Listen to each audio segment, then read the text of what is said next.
shoes and walk among the groups of two.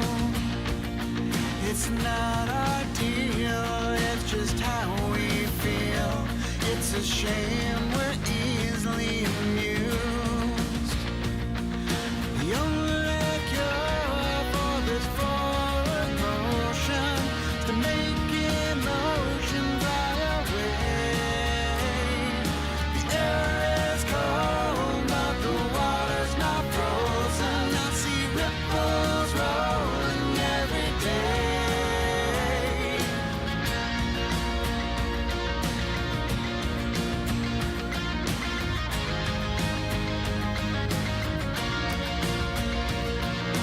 Cast a stone and hit a hardcore view. Catchphrase of the day is that it's true. There's no coffee talk and only one way to please. It's a shame what you do moves me. The only cure for this forward motion is to make emotion fly away. The air is cold, but the water's not frozen. I see ripples rolling every day. Yeah, not looking for a windswept view. Our change has changed. Nothing's new. Right heart, new song. Mad blues.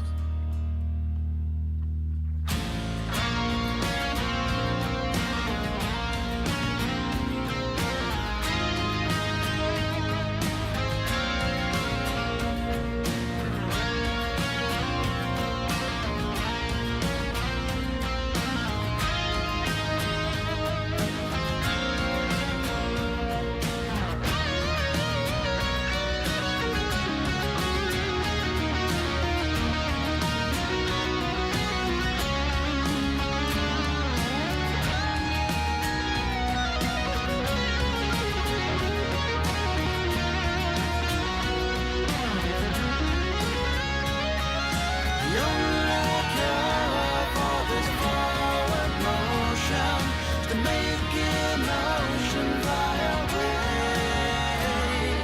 The air is cold, but the water's not frozen. I see ripples rolling every day. If I could know what we'll do wrong, I'd take this smile. The only cure for this forward motion is this smile. The only cure for this forward motion is this smile. The only cure for this forward motion.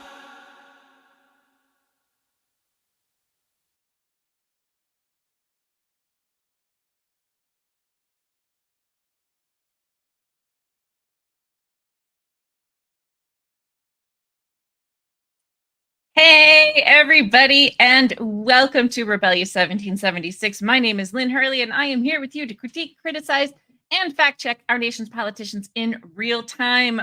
We love watching a congressional hearing around here because we want to know just what those sneaky little politicians are saying, and more importantly, what they're doing with our tax dollars. If you know someone else who would like to know that information, please feel free to share the love and share the show with them, and then just sit back, grab yourself a snack and a drink because it's going to be a good one today.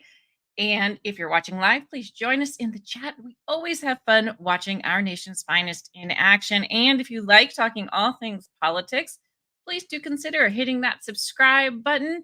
Don't forget to turn the notification bell onto all so that you always get notified anytime we have a new show coming up.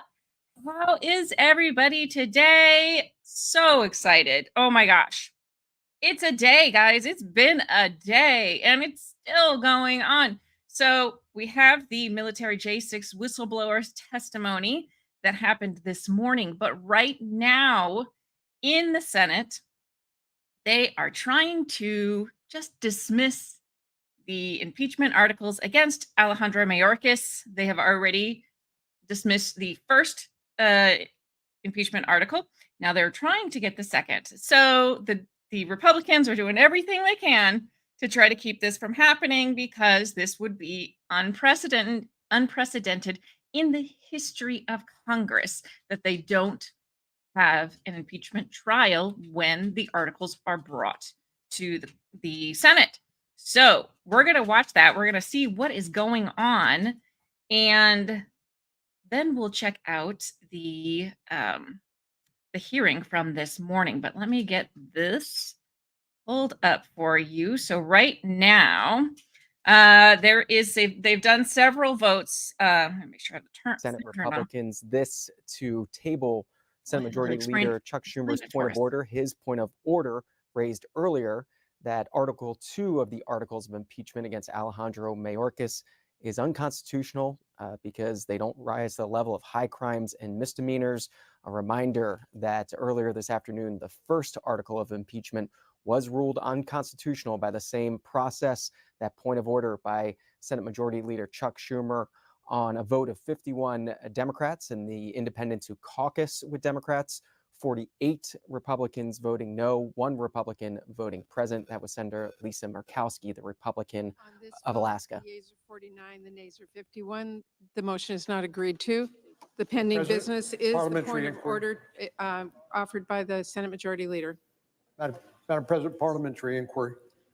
Senator will state his inquiry. Madam President, I inquire whether the actions we take today are creating a precedent on impeachments that would apply to all future impeachment actions in the Senate, including an impeachment of the President of the United States. Impeachment precedents would apply in future impeachment hearings. The question is on the point of order. Is there a sufficient second? There is a sufficient second. The clerk will call the roll. Ms. Baldwin. Mr. Barrasso. All right, so you Mr. will Bennett. see, as we have watched a couple of House votes, the Senate votes Blackburn. much faster. There's only 100 of them. Mr. So Blumenthal. there's not the 400 Mr. plus Booker. that Mr. we have in the Bozeman. House. So they do go much faster. Mr. Braun. So they've just been doing vote after vote. Mrs. Britt. Republicans have been trying to Brown. find a way to Mr. Budd. to keep them from just Ms. completely Cantwell. dismissing this outright. Ms. Capito. But unfortunately, the Mr. Democrats Cardin. have a majority in the Senate right now. Carper. And so they've Casey. been voting down party Mr. lines. Cassidy. So at this point, they Collins. are either trying to Mr. find Coons. some way, some Cornyn. law, some rule where the Senate can't ignore it Ms. or Cortez tear Masto. them down, Mr. which Cotton. may very well Mr. be Kramer. the tactic Mr. they're taking. Crapo. But we shall see. Mr. Cruz. Mr. Daines. Oh no, this is actually Ms. this is the Duckworth. vote of point of order. So this is to Mr. see if the Durbin. second article of impeachment is unconstitutional. Ms. Ernst. Okay. Mr. Fetterman. So if this passes, then they will just be Mrs. completely Fisher. dismissing the articles of Mrs. impeachment, Gilliram. which again would be unprecedented. Mr. Graham.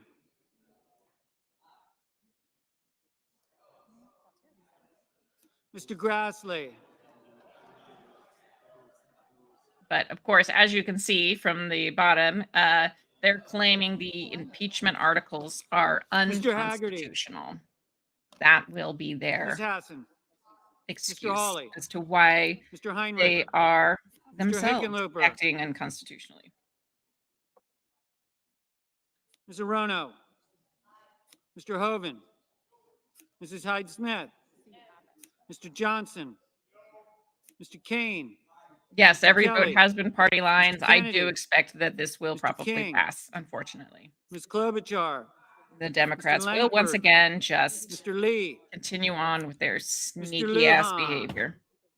Ms. Lummis, Mr. Manchin, Mr. Markey,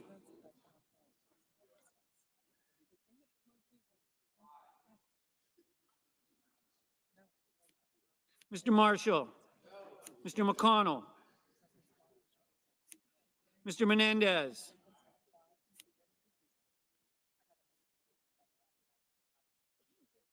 Mr. Merkley,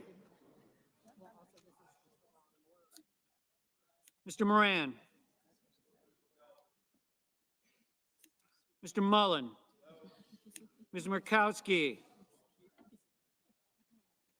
Mr. Murphy, Mrs. Murray, Mr. Ossoff, Mr. Padilla, Mr. Paul, Mr. Peters, Mr. Reed, Mr. Ricketts, Mr. Risch, Mr. Romney, Ms. Rosen, We're all on the edge of our seat. Mr. What is Rounds, Chuck Schumer going to vote? What's he Mr. going to Rubio, vote? What Mr. could it possibly Sanders, be? Mr. Schatz, Mr. Schmidt, Mr. Schumer,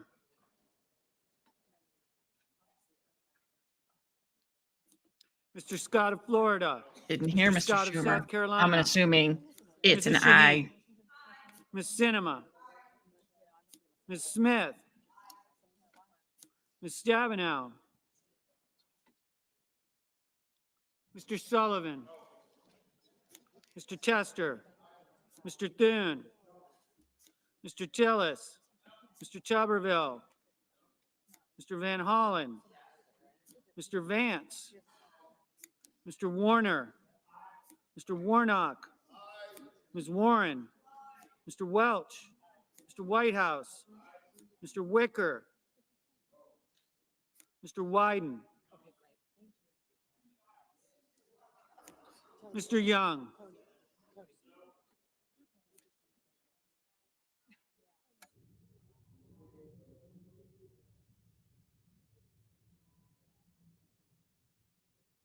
Okay, so any second we should know if they're going to just completely dismiss it. And as I said before, I imagine it will. Awaiting the results of that vote on the second article of impeachment against Alejandro Mayorkas, whether Senator Chuck Schumer's point of order that the article is unconstitutional, whether it's agreed to by the Senate.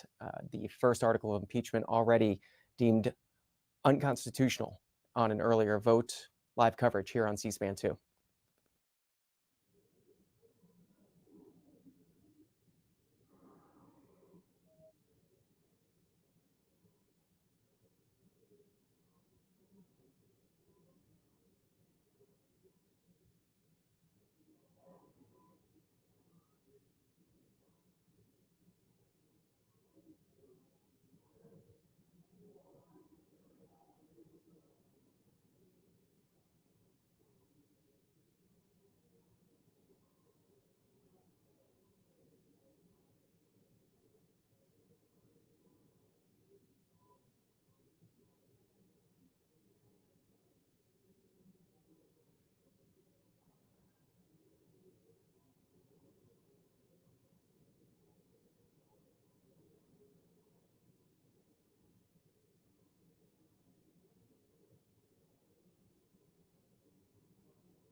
Okay, guys, come on. You only have 100 votes to tally up. It's not that many.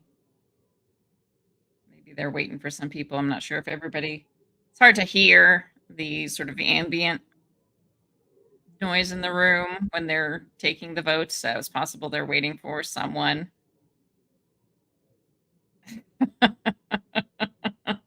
The voters sacrificing babies and drinking their blood, Mr. Schumer. Most likely.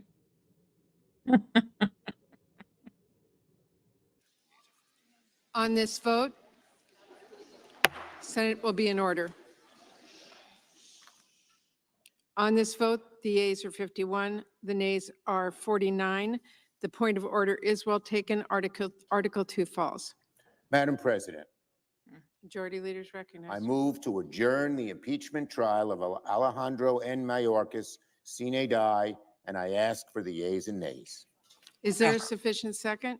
See that There is smile a on his face, sufficient that second. smirk. Clerk will call the roll. Ms. Ugh. Baldwin, It's the worst. Mr. Barrasso, Mr. Bennett. Did he say aye? Mrs. Blackburn, Well, I'm sure this will Mr. Blumenthal, pass and they will just adjourn it. And so Mr. it Booker. looks like the Senate Mr. Bozeman, has made the unprecedented Mr. move Braun. of just Mrs. Brent. completely Mr. Brown, ignoring these impeachment Mr. Budd, articles, deeming them Ms. Butler. unconstitutional without a trial, Ms. Cantwell, and ignoring them. Mrs. Capito, So, Mr. Cardin, one step closer to a communist country. Mr. Carper, Fantastic. Mr. Casey, Mr. Cassidy, Hopefully, the American public is paying attention. Now, I'm sure the Collins. Democrats out there, they're dumbasses, will be, cheering like, yes, Coons. yes. Not even realizing what is just happening here. Mr. Cornyn, Ms. Cortez Unbelievable. Masto, Mr. Cotton, You and me Kramer. both. Unbelievable. Mr. Crapo, Mr. Cruz, Mr. Let's Daines, hope. Let's Ms. hope. Duckworth, Man, we need a Mr. Republican Durbin. president, a Republican Ms. Ernst, House, and a Republican Senate to get shit Mr. back on Fetterman. track. Mrs. Fisher, Yeah. Yeah, I Mrs. hear that too, Gillibrand. Eris. Mr. Graham, At least there are some people in the Mr. Republican Party Grassley. that want to actually Mr. try Haggerty, to do the right thing, it seems. Ms. Democrat Hassan, Party, I haven't seen that at all. Mr. Hawley, Mr. Heinrich, Mr. Hickenlooper, Absolutely. Sad day for Mr. America. Rono. No accountability. None. And this Mr. will Hoven. continue. Mrs. Hyde Smith, Mr. Johnson, Mr. Kane, Mr. Kelly, Mr. Kennedy, Mr. King,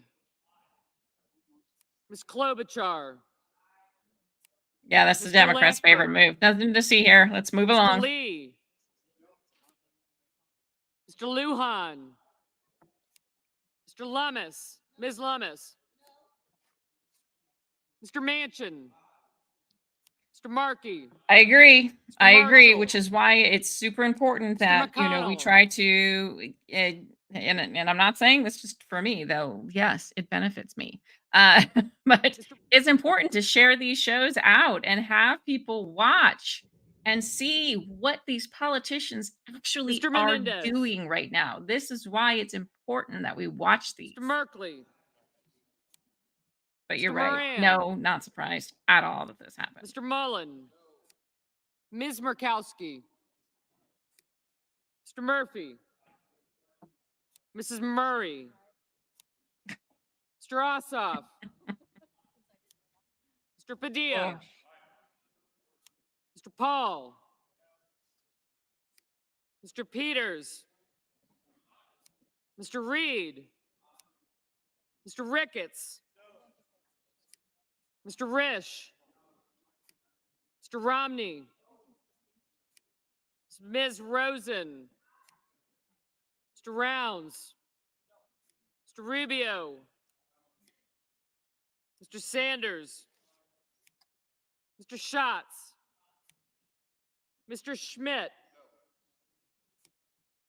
Mr. Schumer, Mr. Scott of Florida, Mr. Scott of South Carolina, Mrs. Realized I think Shaheen, I was muted for that whole time. I said, Ms. do you Sinema. think any Democrat will have Ms. a Smith. a crisis of Ms. conscience and Stabenow. realize like, yeah, we should Mr. Sullivan, we should have a trial? Mr. I doubt it. Tester, Mr. Thune, I think this is just Mr. Tillis, Mr. Tuberville, Mr. Van Hollen. Oh my gosh, can't even Mr. think. I'm so Vance. annoyed with them right now. No, they won't. You're right. Mr. Warner. Mr. Warnock. Procedure. I think this is just procedure at Ms. this point. They Warren. have to have this vote in order to end it. They've Mr. already Welch. dismissed both articles, so Mr. Whitehouse. I don't know what else they can. Mr. Wicker. Mr. Wyden. Excellent point, Chris. Mr. Young. You imply they have a conscience to begin with. That's true. That is true. Yep.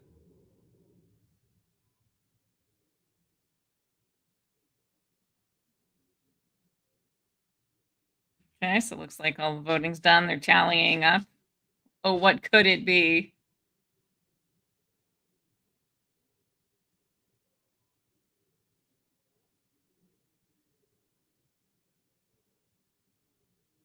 I'm pretty sure it's just two articles.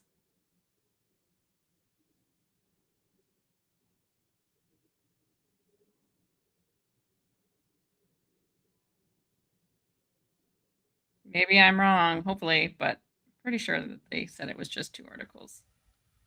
Awaiting the final results here on the vote to officially end the impeachment trial of Homeland Security Secretary Alejandro Mayorkas. Can we really call it a trial? The Come on now. two articles filed against Alejandro Mayorkas sent over from the House were concluded to not rise to the level of impeachment under the Constitution, and thus this final vote on ending the impeachment trial. Live coverage here on C-SPAN 2. Unprecedented. They just don't care. That's what they're showing you right now. Once again, they're showing us they just don't care about the Constitution whatsoever.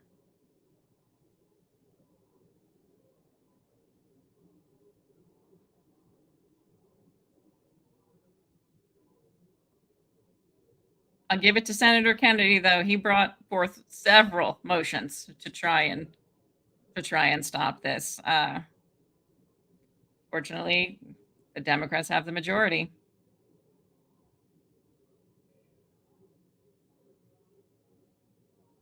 Oh yeah, I mean, this whole impeachment is about the Biden administration and Mayorkas just walking all over the laws and completely disregarding them. So I suppose it shouldn't be any different that the Democrats in the Senate would do the same thing.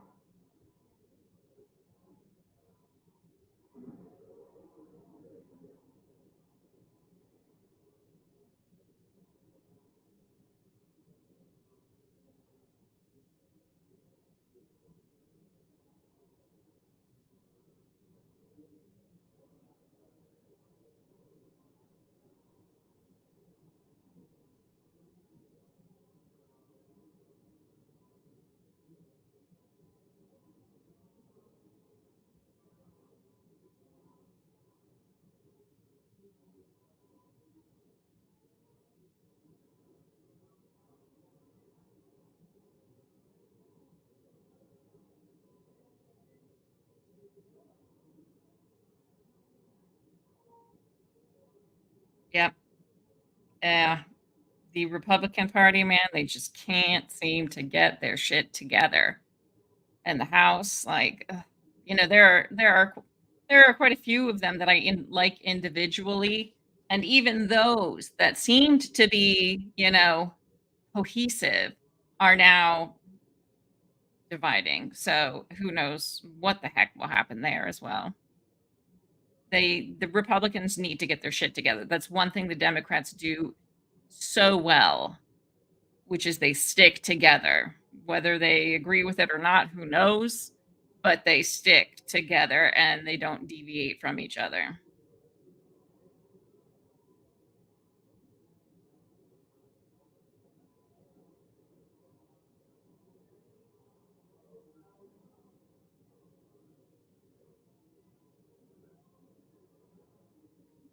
I believe that was Hamas protesters. They were in the cafeteria. Always a fun time. No, they weren't there today, as far as I know.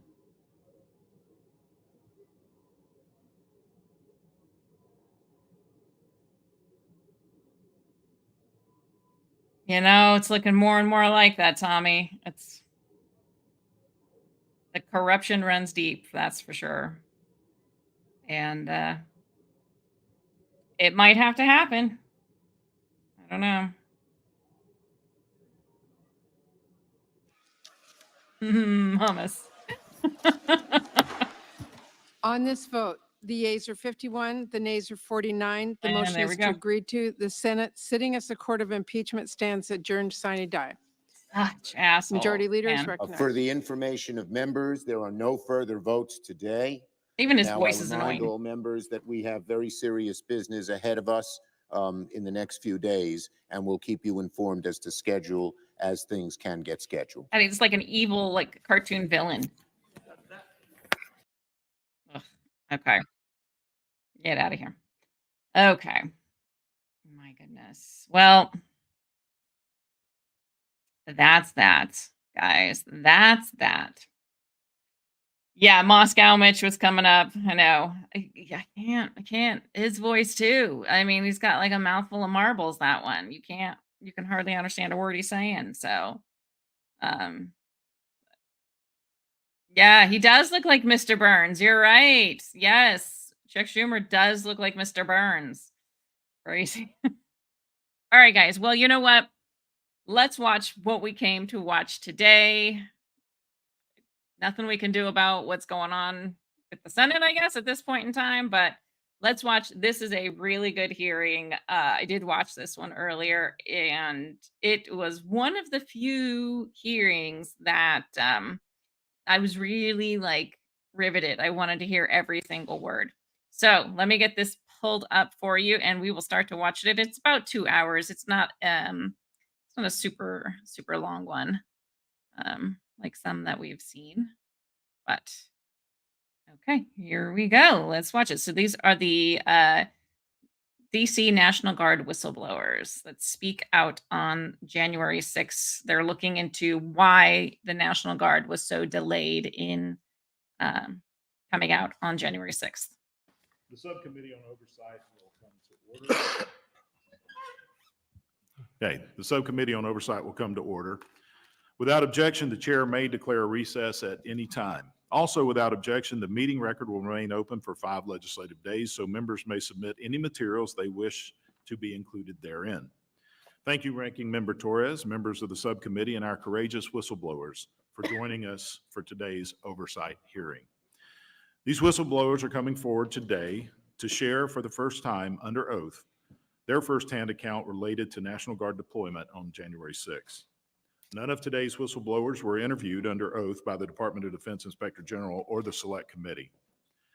January 6, 2021 highlighted a culmination of failures at many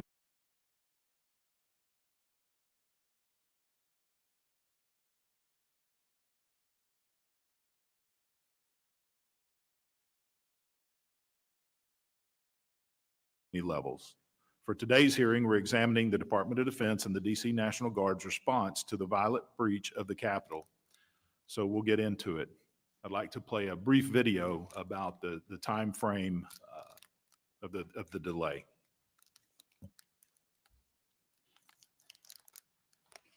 Is this the video we received just this morning?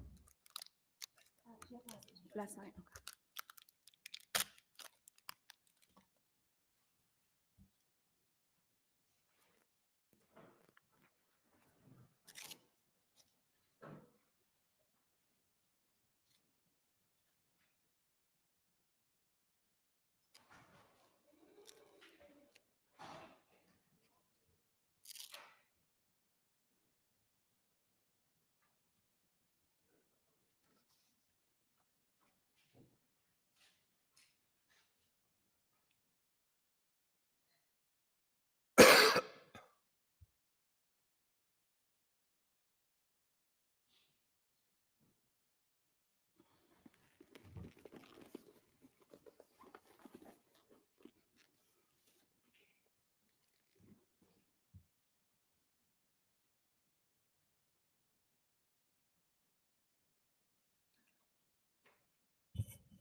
I want to thank the minority for their indulgence in playing the video. I think it's important to kind of set the stage of just how important 3 hours and 19 minutes can be on a day like that. At a previous hearing, we heard testimony from former U.S. Capitol Police Chief Stephen Sund about the former Speaker and the congressional leadership delay of the U.S. Capitol Police's request for assistance. On January 6, 2021, at 1:49 p.m., the D.C. National Guard received the first request for immediate assistance from the U.S. Capitol Police as protesters started to gather and force their way into the Capitol complex. However, at this time, the Capitol Police Board had not officially approved the request. At roughly 2:12 p.m., protesters breached the Capitol and began assaulting police officers. Staffers and members of Congress were ordered to evacuate, including myself and others that are here today. Capitol Police attempted to secure members and clear the Capitol, but were quickly outnumbered. There have been many testimonies of that day, but one thing is clear. The U.S. Capitol Police requested and needed urgent assistance from anyone who would answer the call, including the Metropolitan Police Department and various federal law enforcement entities and the D.C. National Guard. However, there was a delay deploying the National Guard for over 3 hours.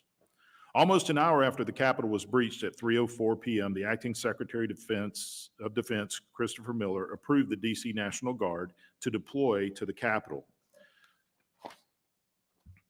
Just a brief history lesson for those who do not know. Executive Order 11485 delegates oversight of the D.C. National Guard to the Department of Defense. A 1969 memo further designates this authority specifically to the Secretary of Army. On January 6, 2021, the commanding general of the D.C. National Guard, William Walker, reported directly to the Secretary of the Army, Ryan McCarthy. The D.C. National Guard was at the Armory, 1.2 miles away from the Capitol, waiting for authorization to deploy to assist civil authorities and quell the riot. However, the D.C. National Guard didn't arrive at the Capitol until almost 6 p.m. That's 3 hours and 19 minutes of delay. During those hours, chaos engulfed members of Congress, law enforcement officers, reporters, staffers, and citizens. During those hours, necessary help from the D.C. National Guard was not on the way. Our goal today is to get to the bottom as to why. It took too long for the D.C. National Guard to arrive at the Capitol. The 113th Wing Capitol Guardians have a proud history of protecting our nation's Capitol and serving our nation's leadership. Nevertheless, the New Jersey State Police from nearly 150 miles away responded to the Capitol before the D.C. National Guard. Additionally, the Pentagon knew that there was a threat to governmental operations because by 3:37 p.m., the Pentagon sent its own security forces to guard the homes of defense leaders. At 3:37 p.m., no D.C. National Guard forces were on the way to the Capitol. Throughout my subcommittee's extensive investigation into the events of January 6 and the Select Committee on January 6, we have uncovered concerning inconsistencies regarding the mobilization of the D.C. National Guard. Through phone records, firsthand accounts, sworn testimony. Hold on. What's going on? Why did it go all the way back? That is so weird. National Guard to arrive at the Capitol. The Chinese. The 113th Wing Capitol Chinese are Guardians messing have with a my proud stream. history of protecting our nation's Capitol and serving our nation's leadership. Oh yeah, the cop. Nevertheless, the New Jersey State Police from nearly 150 Coughing, miles always away with the responded to coughing. the Capitol before the D.C. National Guard. Additionally, the Pentagon knew that there was a threat to governmental operations because by 3:37 p.m., the Pentagon sent its own security forces to guard the homes of defense leaders. At 3:37 p.m., no D.C. National the Guard FBI is forces were on the way to the monitoring Capitol. my computer. Throughout my subcommittee's Messing with my extensive stream, you better investigation not into be. the events of January 6 and the Select Committee on January 6, we have uncovered concerning inconsistencies regarding the mobilization of the D.C. National Guard. Through phone records, firsthand accounts, sworn testimonies, and after-action reports we have gathered, there appears to have been a significant delay at the Department of Defense in either deploying the National Guard or communicating the order of deployment. Either way, the Only in the purpose of fall, this it's the hearing is National to Guard. hear the D.C. National Guard story for the first time ever about the 3-hour and 19-minute delay. On November 16, 2021, the Department of Defense Inspector General released a report reviewing their role in the response to January 6, which claimed that the D.C. National Guard was deployed to the Capitol as quickly as possible. However, the report also credited significant delays in deployment to D.C. National Guard, Commanding General Major General William Walker neglecting to mobilize after receiving orders. Specifically, the DoD-IG report concludes that the leader of the National Guard response, Major General Walker, received direction from the Secretary of the Army, Ryan McCarthy, to deploy the DC National Guard to the Capitol twice, once at 4:35 p.m. and again at 5 p.m. Major General Walker denies that either of these calls took place. Despite the many inconsistencies and contradictions of the Department of Defense's responsibility that day, the Select Committee on January 6 ignored these discrepancies despite them being shared privately by their own staff and barreled forward with the DoD's side of the story. Following the release of the DoD-IG report, multiple whistleblowers from the DC National Guard who were present with Major General Walker have come forward to share their experiences. According to their testimony, hours of vital response time were missed because senior Army officials had personal concerns regarding military presence at the U.S. Capitol. Today, we have the responsibility of recognizing these DC National Guardsmen, listening to their testimony, and honoring their patriotism. These brave men who showed up to defend the Capitol and were discarded and ignored when they tried to come forward. I reached out to the DoD-IG regarding concerns with their report and contradictory narratives. For nearly 2 months, I have not received any answers. Today, we will learn more about what happened that day regarding the delay. That's shocking. We'll hear a side of the story that has been ignored for too long. Most importantly, today, we will look into the future and make sure that our Capitol guardians, and our law enforcement partners are more prepared today than they were 3 years ago. We're only able to conduct this oversight because whistleblowers have come forward to share their stories. I encourage anyone to reach out to the subcommittee as our investigation continues. I now recognize the ranking member, Ms. Torres, for 5 minutes for the purpose of providing an opening statement. Thank you, Chairman, and thank you to our witnesses for being here today and for your service to our nation, particularly on January 6th. You sacrificed your time to protect us, and we owe you a debt of gratitude. We are here today discussing the delayed National Guard response to the Capitol for one reason, and one reason only. Donald Trump dispatched an armed mob to try to overturn the now election. He's dispatched he an knew armed he lost. mob.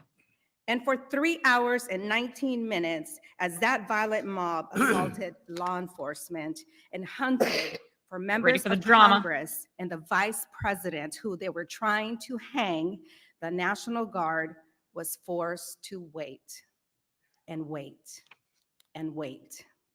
All because of the chaos at the Pentagon caused by the commander-in-chief and the fear that he would involve the military in domestic political affairs, a big no-no we teach worldwide to emerging countries.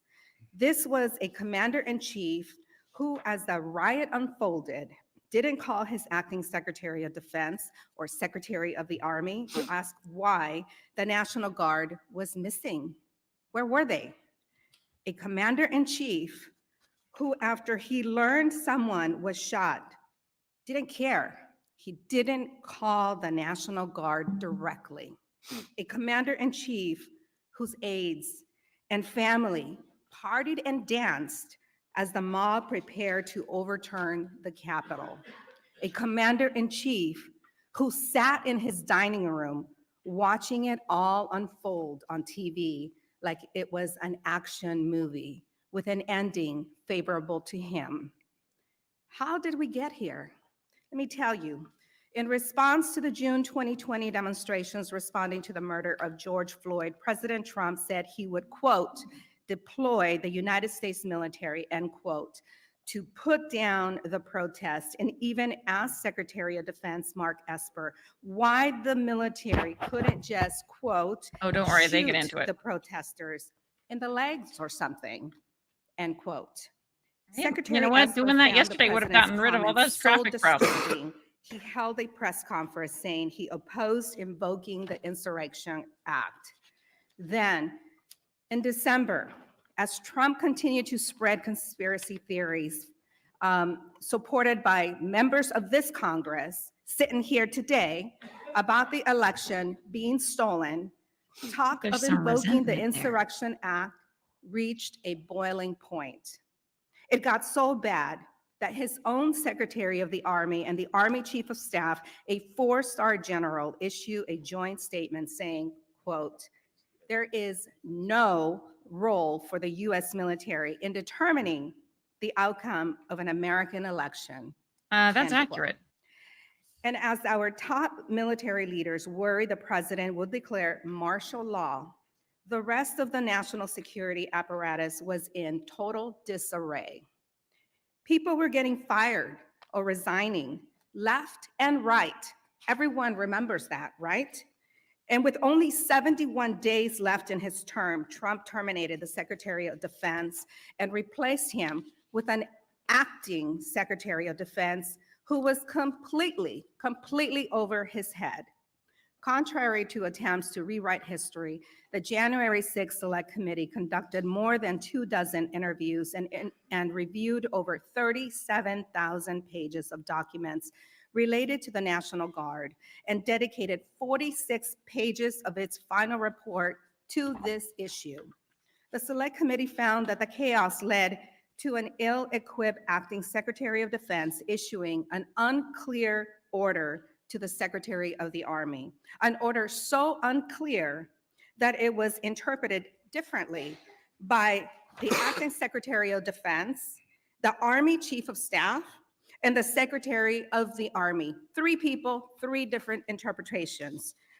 It's all there in the Select Committee's final report and the dozens of relevant transcripts available online. Make sure you get those relevant Adding to the transcripts, chaos, guys. these top Army officials exercised extreme caution and imposed unprecedented restrictions on when and how to deploy the Guard on January 6th. This was a direct result Because of that the wasn't already president's in place. decision Come on to now. involve the military You really in expect us to domestic believe that? affairs. To our witnesses, I am so sorry. I am so sorry that Trump's Defense Department and Army leadership failed you and they failed us on January 6th. You should never have been forced to sit on your hands while we were lying on our stomachs, planning to use a pen in our purses. Maybe you should as a carry a weapon gun. Just a thought. to defend ourselves against the mob that was sent here to kill us by the President of the United States of America. We were preparing to die. I yield back. Thankfully. The gentlelady yields. Chair now recognizes the full committee ranking member, Mr. Morelli, for 5 minutes for the purpose of making an opening statement.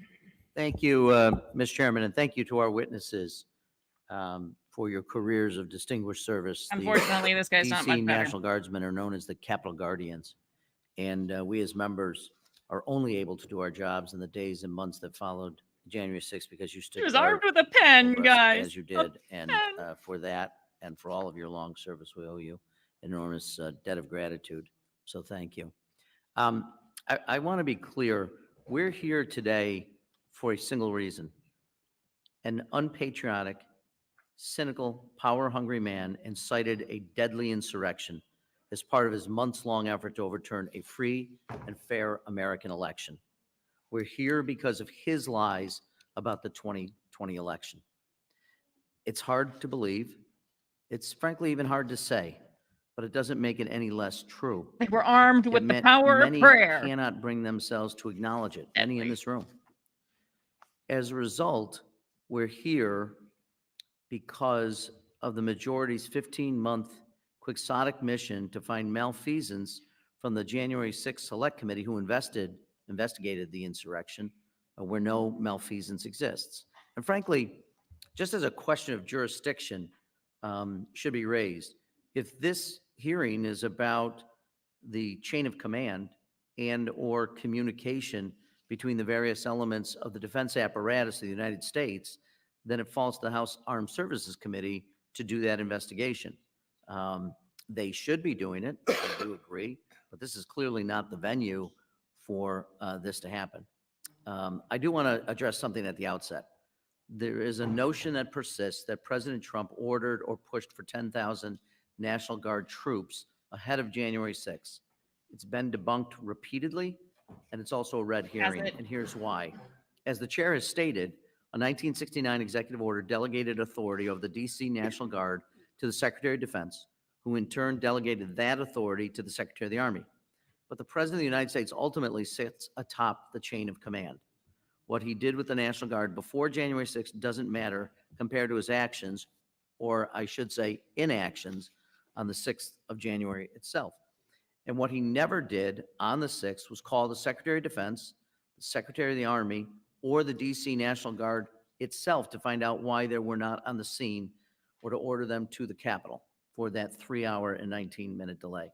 So I want to quickly dispense with the claim once and for all that he'd ordered 10,000 troops, as he has said.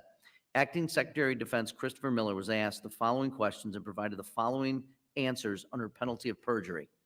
First question, the 10,000 troops, did you take that as a request for you or an order for you to deploy 10,000 troops? His answer, and I quote, no, absolutely not. I interpret it as a bit of presidential banner or President Trump banner that you're all familiar with, and in no way, shape, or form did I interpret that as an order or direction.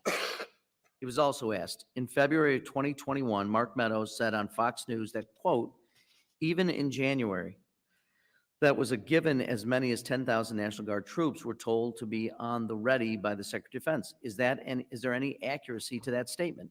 Mr. Meadows' answer, not from my perspective. I was never given any direction or order or knew of any plans of that nature. So no, there was obviously, we had plans for activating more folks, but that was not anything more than contingency planning.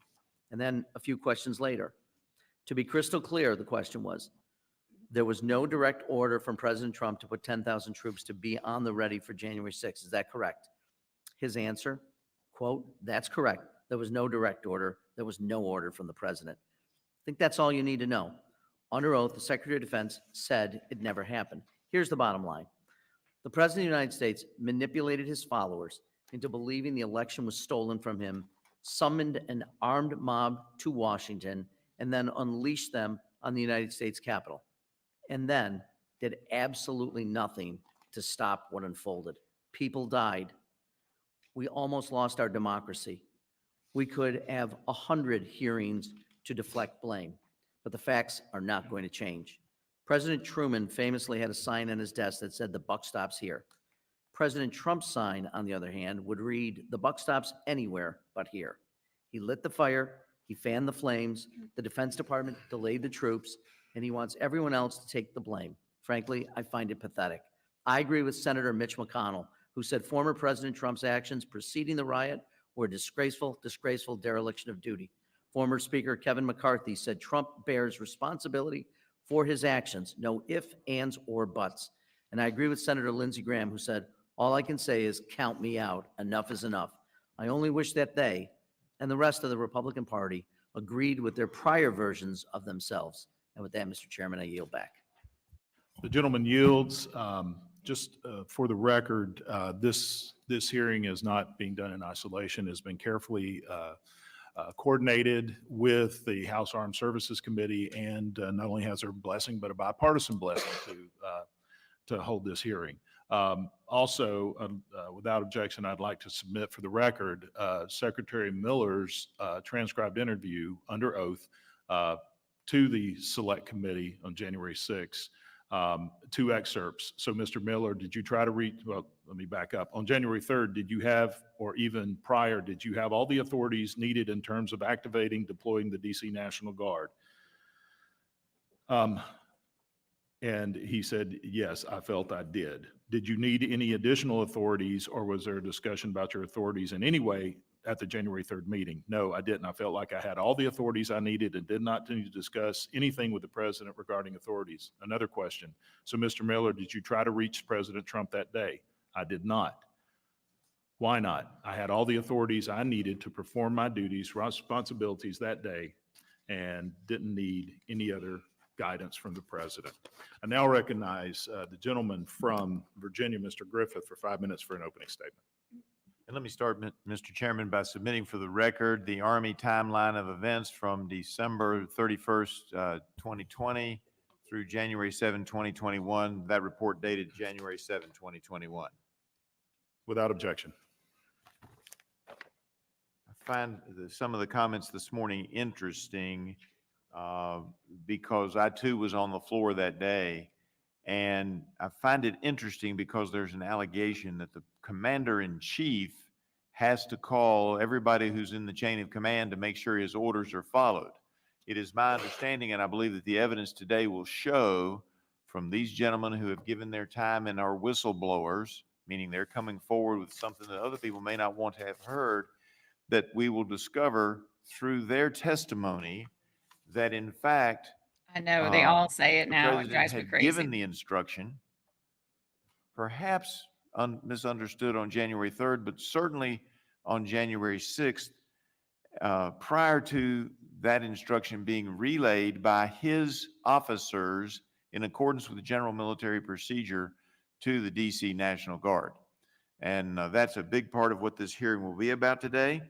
And I think it's important that we keep that in mind. Further, we've heard a lot about the attempts to rewrite history because the January 6th committee is allegedly supposed to have already done all of this. But we will hear, I believe, from these gentlemen today that they were not talked to by the January 6th commission.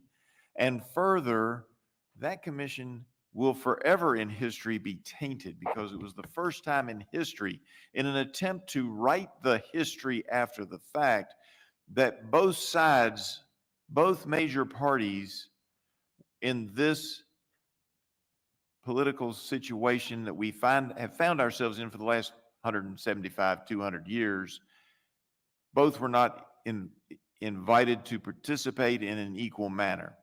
That the Republican representatives who were supposed to be on that, who was originally set up, were supposed to be a part of the January 6th committee, were not allowed to be present. They were not allowed to cross-examine witnesses. They were not allowed to ask for witnesses like these four brave gentlemen who are here with us today. They weren't allowed to call those witnesses to appear in front of the January 6th committee. So while the January 6th committee may have found some very interesting information, they intentionally chose not to tell the truth, the whole truth, and nothing but the truth. At the very best, it can be described as a partial attempt to put forward facts that favored their side of the narrative and not to get to all the facts. And as Jack Webb and his famous character from Dragnet used to say, the facts. We just want the facts, ma'am. That's what we're here to do today, is to try to make sure that we're getting to the facts, not the political rhetoric, not the emotions per se, but the facts from four brave gentlemen who serve our nation and have served our nation, who have come forward. I don't know any of these gentlemen. I don't believe any of them has a political axe to grind. They are here just to deliver the facts. I yield back. The gentleman yields. Without objection, all other members' opening statements will be made part of the hearing record if they are submitted to the committee clerk by 5 p.m. today. Pursuant to paragraph B of Committee Rule 6, the witnesses will please stand and raise your right hand.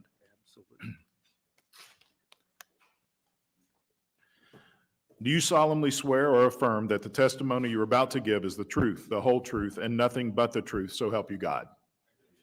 Actually, Let the record Congress show just the changed witnesses that have in a answered recent in the bill saying that affirmative, and you may be Capitol seated. building is not, I will now introduce each of our does not witnesses. belong to the people. Our first witness is Command Sergeant Major Michael Brooks. Command Sergeant Major Communism. Brooks' military career spanned 29 years with combat tours in Iraq. Command Master Sergeant Brooks spent the end of his career in the DC National Guard, including at the Joint Task Force DC. Mr. Brooks now works at a company that seeks to protect national and economic security from undue foreign influence. On January 6, 2021, Mr. Brooks was a senior enlisted advisor to Major General William Walker and advised on all enlisted matters.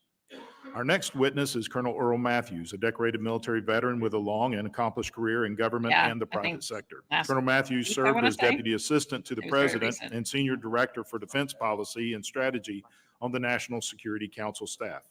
He also served as the Army's Acting General Counsel and Principal Deputy General Counsel, as well as the Deputy Legal Counsel to the Chairman of the Joint Chiefs of Staff. On January 6, 2021, Colonel Matthews was the Chief Legal Advisor to Major General William Walker and was with him all day. Our next witness is Brigadier General Aaron Dean, with a similarly accomplished career in military service. Brigadier General Dean served in Operation Desert Storm and a combat tour in Iraq. He also served in the DC National Guard for over 35 years, exemplifying what it means to be a Capitol Guardsman. On January 6, 2021, Brigadier General Dean served as Major General Walker's Adjutant General and Principal Advisor. Our final witness is Captain Timothy Nick, an active duty service member in the Florida National Guard. Captain Nick has experience in law enforcement, including as a current officer in the U.S. Secret Service. Captain Nick previously served in the D.C. National Guard's Public Affairs Department. On January 6, 2021, Captain Nick was the aide-de-camp to Major General William Walker and took detailed notes of actions of Major General Walker on that day. Thank you, gentlemen, for your service to our country and your strength and courage to come forward and share your accounting of events on January 6, 2021. We all look forward to your testimony. As a reminder, we have read your written statements and they will appear in full in the hearing record. Under Committee Rule 9, you are to limit your oral presentation to a brief summary of your written statement, unless I extend the time period in consultation with Ranking Member Torres.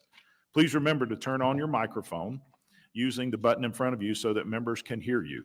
When you begin to speak, the light on the timer in front of you will turn green. After 4 minutes, the light will turn yellow.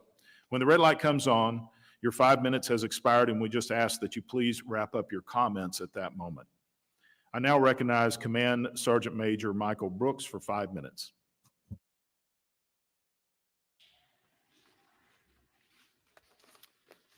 Good morning, Chairman Loudermilk, Ranking Member Torres, and members of the subcommittee. Thank you for the opportunity to testify today. I am Command Sergeant Major retired Michael F. Brooks. I am the former Command Senior Enlisted Mr. Brooks, I'm sorry to interrupt. Could you pull the microphone a little closer to you? People in the audience are having a hard time hearing. I apologize for that. You can start over and we'll reset your time. Thank you. Is that better?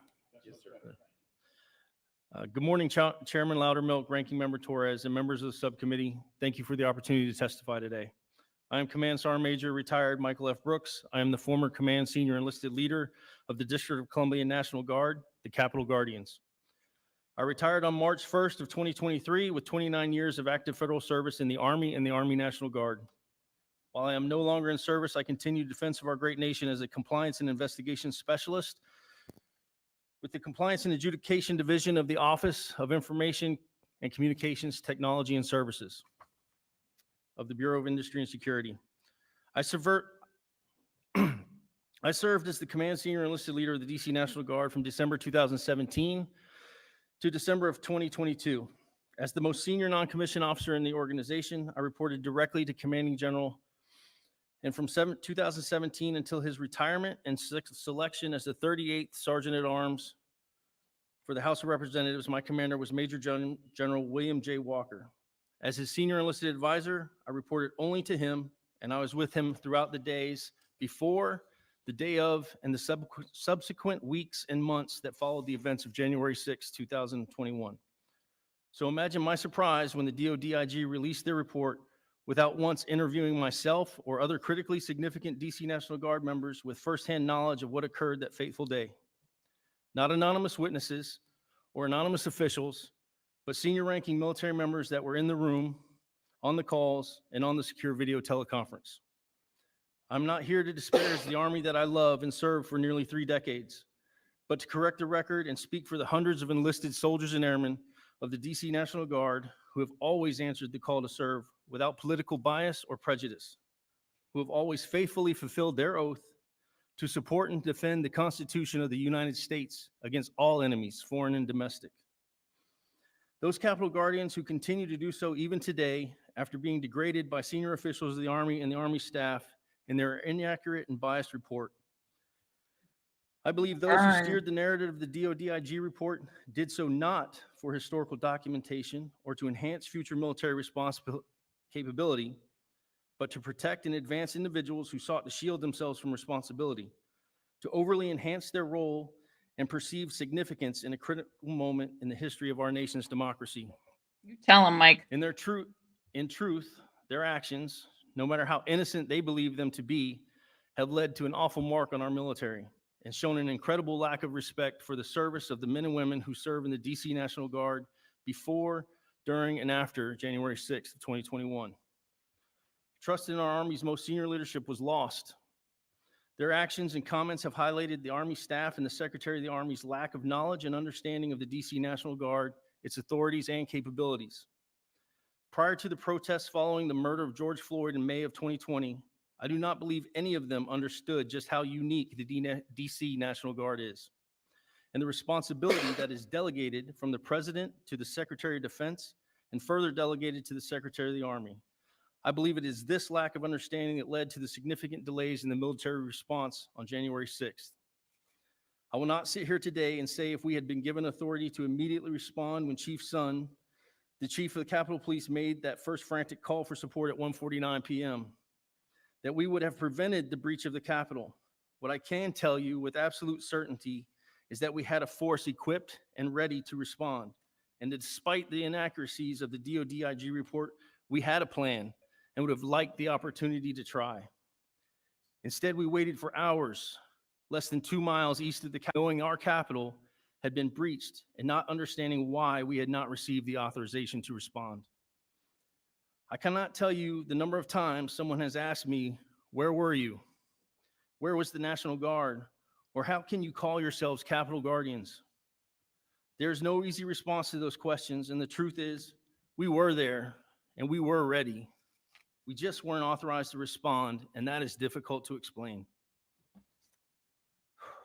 The soldiers and airmen of the DC National Guard deserve better. They deserve to be recognized for their sacrifices over a prolonged period of civil unrest from May of 2020 to May of 2021. I look forward to your questions you may have. Thank you. Deep breath, Mike. You can do it. Thank you, Sergeant Major. I now recognize Colonel Earl Matthews for 5 minutes. Chairman Loudermilk, Ranking Member Torres, members of the subcommittee, good morning, and thank you for the opportunity to appear before you today. My name is Earl Matthews, and I'm a colonel in the United States Army Reserve. I'm in the 25th year of my military service. I love our Army, and I'm committed to our Army values. I'm here today because Did you see his face? It's like, bitch, what you doing? I'm here today because two senior general officers of the United States Army, General Charles A. Flynn and Lieutenant General Walter E. Pyatt, have acted contrary to those values. Generals Pyatt and Flynn have lied to Congress, to federal investigators, and to the American people about why it took so long for the District of Columbia National Guard to deploy to the U.S. Capitol on January 6, 2021. Their distortions contributed to a deeply and fundamentally flawed Department of Defense Inspector General investigation and to deficiencies in other official inquiries. On January 6th, down in front, lady. I was on duty and present during numerous conversations, video conferences, and phone calls leading up to, during, and after the riot, which was engulfing. Looks like a potato in front of the camera. Which was engulfing the Capitol. When I say these general officers lied, I do not do so lightly or cavalierly. I speak from personal knowledge, having interacted with them on January 6th in my official military capacity. Unfortunately, some senior officials within the Department of the Army and the Department of Defense have sought to protect or to promote Generals Flynn and Pyatt. These senior civilian officials have excused, condoned, or overlooked the misconduct of these officers. As a former acting general counsel of the Department of the Army and its chief legal officer, I take these matters seriously, even if others don't. I'm glad the subcommittee has an open mind and is Congress committed to only hires the dogged best. search for the truth. In my formal statement, which I provided to the committee in advance of today's hearing, I detailed General Pyatt's and General Flynn's intentional misrepresentations to the Congress and to federal investigators. During today's hearing, I hope to discuss with you how they lied, where they lied, and in my opinion, why they lied. Thank you very much. Thank you, Colonel Matthews. I now recognize Brigadier General Aaron Dean for 5 minutes. Good morning, Mr. Chairman, Ranking Member, members of the subcommittee. Good morning, I'm Brigadier General retired Aaron Dean. Let history record this moment as I, in my capacity as the second in command of the District of Columbia National Guard, entrusted with the sacred duty to advise and assist the commanding general on matters of operational significance concerning the deployment of the District of Columbia National Guard on January 6, 2021. Address the grave assertions and inaccuracies contained in the Inspector General's report, DOD IG 2022-039. I believe it is my duty and moral obligation to stand before you today and illuminate the truth. I stand resolute, bearing witness to the unwavering readiness and unparalleled dedication of the service members of the District of Columbia National Guard. I will answer questions honestly, as witnessed through the lens of my 34-year career in the District of Columbia National Guard. I rebuff in the strongest terms the insidious insinuation that the District of Columbia National Guard faltered in its duty, that it languished in apathy or incompetence when called upon to safeguard the sanctum of democracy. Today, I will tell the truth to the best of my recollection, unblemished by falsehoods, and in doing so, exonerate the honor of the brave soldiers and airmen who stood unwavering in the defense of our nation. May my testimony serve as a testament to the indomitable spirit of those who answered the call of duty on that historic day. Thank you.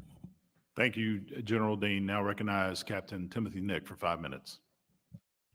Mr. Chairman and members of the subcommittee, my name is Timothy Nick, and I'm a captain in the Army National Guard. I'm here today to aid the subcommittee in resolving factual errors in the official record of what happened on January 6, 2021, specifically regarding the alleged District of Columbia National Guard delayed response caused by critical presidentially appointed, Senate-confirmed Pentagon senior officials. I was concerned by the events that unfolded that day on the United States Capitol. As a federal officer of the United States Secret Service and a former state trooper with the Florida Highway Patrol, my heart goes out to all law enforcement officers, sisters and brothers that held the line that day to restore public order to the chaos. I'm here today with my counsels, Lachlan McKillen and Dan Meyer of law firm Tully Rickney. The firm has advised me, beginning with my role as a confidential source to the Select Committee to investigate the January 6th attack on the United States Capitol. When my confidentiality was breached, it was Dan who intervened to ensure I was protected as a military whistleblower. First, I want to explain my role on January 6th. I was assigned as aide-de-camp, the personal assistant to Major General William Walker, the commanding general of DC National Guard. It was my only second day on the job. Please focus on alleged facts found in the November 16th, 2021 Department of Defense Inspector General's multidisciplinary review into the DC National Guard response and Department of Defense's role that day. I can say unequivocally that the Inspector General's review is riddled with inaccuracies, misstatements, and perhaps false flags and narratives regarding how critical Pentagon senior officials responded when our republic was under great stress. For instance, during a conference call at 2:31 p.m. with members of United States Army, U.S. Capitol Police, Metropolitan Police Department, District of Columbia Government, and U.S. Secret Service Uniform Division, the U.S. Army's Lieutenant General Walter Pyatt, Director of Army Staff, and the Army's Lieutenant General Charles Flynn, Director of Chief of Staff of Operations, were on the call. Also was Colonel John Lubis, Executive Officer to the Secretary of the Army. The Army falsely denied that General Flynn was ever on the call. This is false and material on its face. Lieutenant Flynn was on the call and even participated in discussions. The Defense Inspector's review also rounds language papering over the fact that Lieutenant General Pyatt and Lieutenant General Flynn, while on the call, discussed how they did not like the optics. That is a direct quote. And they stated it would be in their best military advice to recommend to the Secretary of the Army, Ryan McCarthy, to deny the request from Command General William Walker to deploy the DC National Guard and aid U.S. Capitol Police in restoration of order, liberty on Capitol Hill. In addition, former Secretary of the Army Ryan McCarthy claims he was on a 2:31 p.m. call and spoke on that call. This is false, unless he was in the room shadowing the call and he did not speak nor identify himself. He was not on the call. He was en route to Washington, D.C. Regional Office at the Federal Bureau of Investigation to support that agency's concept of operations plan for January 6th. He went on to claim that he called and spoke to Major General Walker at least twice, ordering the deployment of the DC National Guard. This is also false. At no time did General Walker take any calls, nor did we ever hear from the Secretary on any of the ongoing conference calls or the secure video teleconferencing throughout the day. This I know because I was with the command general the entire time recording events. Throughout the day, Major General Walker told by staff officers to stand by with respect to deploying to the Capitol Hill. Only at 5:09 p.m. in the early evening, which I wrote down in my wheel book, was the DC Guard given order to deploy and move to the Capitol to assist Capitol Police. We arrived too late. One American lay dead with other sisters and brothers injured, including federal and local law enforcement officers. We were ready and standing by. I know if we were able to deploy immediately when General Walker made the request, the National Guard could have helped end civil disturbance and restored public order quickly. The Army National Guard motto is always ready, always there. The DC National Guard was ready to help and assist Capitol Police, but we were not allowed to do our job due to paralyzed decision-making by Acting Secretary of Defense Chris Miller and Secretary of the Army Ryan McCarthy. This led to federal leadership in the Pentagon. This led to a crisis in federal leadership at the Pentagon and delayed the DC response by 3 hours and 19 minutes. Thank you for the opportunity to appear before you today and articulate the facts as they happened. I look forward to answering any questions you may have. Thank you, Captain. And as we begin our question session, I want to reemphasize how much we appreciate all of you coming forward. I know as a veteran of the Armed Forces myself, this takes an incredible amount of courage to come forward and tell the truth. We'll now move into the questions session, and I begin to. Yeah, just a reminder that make sure the microphones are very close to you during this time. I now recognize the gentleman from Virginia, Mr. Griffith, for 5 minutes. We have a sergeant major, a colonel, a brigadier general, and a captain. Your testimony is compelling. Thank you. Now to the questions. On January 6, 2021, were each of you gentlemen with Major General William Walker from 1:49 p.m. through 5:55 p.m., yes or no? Yes. I was. Yes. Yes. The Department of Defense Inspector General report, DODIG report, alleges that the Secretary of Army contacted Major General Walker multiple times on January 6 during that time frame. Some allegations are 2 calls, some are 3, but the allegations would be, or the assertions would be, 3:04 p.m., 4:35 p.m., and finally at 5 p.m. Do any of you recall any one of those calls taking place? Negative, sir. Can I amplify that though? Yes, sir. So, by way of background, I was a political appointee in the Trump administration. I was a senior political appointee. I was also a guard. I was also in the Army Reserve and National Guard. Now, in June of 2017, I was appointed to Acting General Counsel, Department of the Army. The next month, Ryan McCarthy was appointed Acting Secretary of the Army. He'd been confirmed as Undersecretary of the Army. So Ryan McCarthy was my colleague. He was my friend. I told the committee he was a good Secretary of the Army. I had a great deal of affection for Ryan McCarthy. I know he did for me. So I'm not here to badmouth Ryan McCarthy, but I've got to set the record straight. Yes, Now, sir. in my memo, I called Pye and Flynn liars. I never called McCarthy a liar for 2 reasons. One, it wasn't clear to me that he was saying some of the things they said he said. I mean, it appeared to me that some of the things they said he said were said by others who were trying to really protect themselves. The other thing is, he was my friend. You just don't turn it off. You don't call your friend a liar. So, but at 2:30, at 2:31, at the 2:30, they said that he was on a call with General Walker, and he told him to move the QRF to the Armory. I mean, that did not happen. Ryan McCarthy didn't speak on that call. And we know this because that call was on a conference bridge. It was a DC government conference bridge. Now, the DODIG incorrectly states that McCarthy requested the call. I helped facilitate that call. General Walker was on a call with Dr. Rodriguez, who was the Homeland Security Advisor for Mayor Bowser. Mayor Bowser was on a call. Chief Son was on a call. Chief Conte was on a call. All of us at this dais were all on a call. Ryan McCarthy never spoke on that call. I'm a person who was his friend, who knew his voice quite well. If he had said anything, I would say that. We were told he was unavailable. I called his executive officer to ask to speak to him, and we were told he was unavailable. General Walter Pyatt and General Charles Flynn were on the call. Subsequently, Flynn denies he was even involved in the call. For what reason, I really don't know. He did so under oath, and Command Sergeant Major Brooks, myself, and Lieutenant Nick were all interviewed by the Select Committee. We told them that.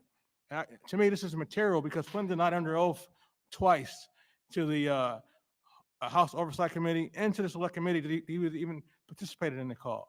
That goes to his integrity, to his credibility. All right, And let I'm- me, I'm sorry, sir. let me underline this. Colonel, you are also an attorney. Yes, sir. You With a got law your license. degree from Harvard Law School. Yes, sir. I got a mortgage in Great Falls, Virginia. I have no reason to be up here lying because I don't want to go to federal prison. And you understand that you are, if you lie to Congress, Title 18-1001 makes that a crime. Is that correct? Unquestionably, sir. And you also understand that as a member of the legal establishment, that if you were to lie under oath, your license to practice law, no matter the fact that you have a JD from Harvard, could be in jeopardy. Is that No correct? question, sir. And sir, I want to point out. Yes, sir. I spoke to the select committee. I was not under oath, but it doesn't matter because you don't have to be under oath. If you lie to Congress, you're still a federal crime. Yes, and sir. I'm fully aware of that. And I submitted a document stating that these men were liars, and I stand by it 100%. And it's to stand on my army that they got away with it. And no one said anything about it. And they even sent Pice's name to the president of the United States to have him promoted. He was a liar. And so, and all of us can attest to that. And you want the truth to come out? No question about it, sir. Good, bad, or ugly, correct? Exactly. Anybody here want anything but any of the four witnesses want anything but the truth to come out? No, sir. Good, bad, or ugly, doesn't matter, no matter what side you're on. Is that correct? I heard a yes, a no, sir. Yes, You sir. want the Yes, truth? sir. Nothing but the truth. Yes, sir. Yes, Colonel Matthews, Correct. Brigadier General? That's correct. that's correct. Yes. Okay, all right. Oh, I still wanted one of them to go, you can Well, handle the I don't know. truth. I got lots of other questions to ask, but I appreciate you jumping in and clearly with your heartfelt emotions telling us that things weren't exactly true and that in fairness, the January 6th committee was not told the truth. Is that correct, Colonel? Well, so they were not told the truth, but I think they knew that though, and they disregarded that. And this is what I mean. So General Flynn testified before the House Oversight Committee on June 15th, 2021. During his opening statement and during his questioning, he stated explicitly that he was not on that phone call. He made no statements on that call. Subsequently, he was interviewed by the January 6th committee, and he also stated he was directly asked by the senior investigative counsel, "Did you make any statements on that call?" He says he did not. He was not on the call, he says. Now, that is perjury, in my opinion. I mean, I'm a lawyer, but it's for court to decide. But to me, that's perjury. But the important point is, later I raised that. I was interviewed by the select committee. In Unfortunately, my time is up, but hopefully you'll get another opportunity to talk about it. I apologize. Oh, he looks My so time is up. I yield back, disappointed. Mr. Chairman. Gentleman yields and now recognize the subcommittee's ranking member, Ms. Torres, for 5 minutes. Oh, God, here she is. Get your barf bags ready. Colonel Matthews, ma'am. I spent more than 17 years as 911 dispatcher. I worked through some very difficult times in the city. Oh, of I LA, know. I know. Ronnie King riots, That is the fine. verdicts. On 9/11, I was tasked with putting together mobile field force units to dispatch to critical locations to ensure that those would not be attacked. So I know what an EOC is supposed to look like. I know what know. orders to follow during certain types of emergency.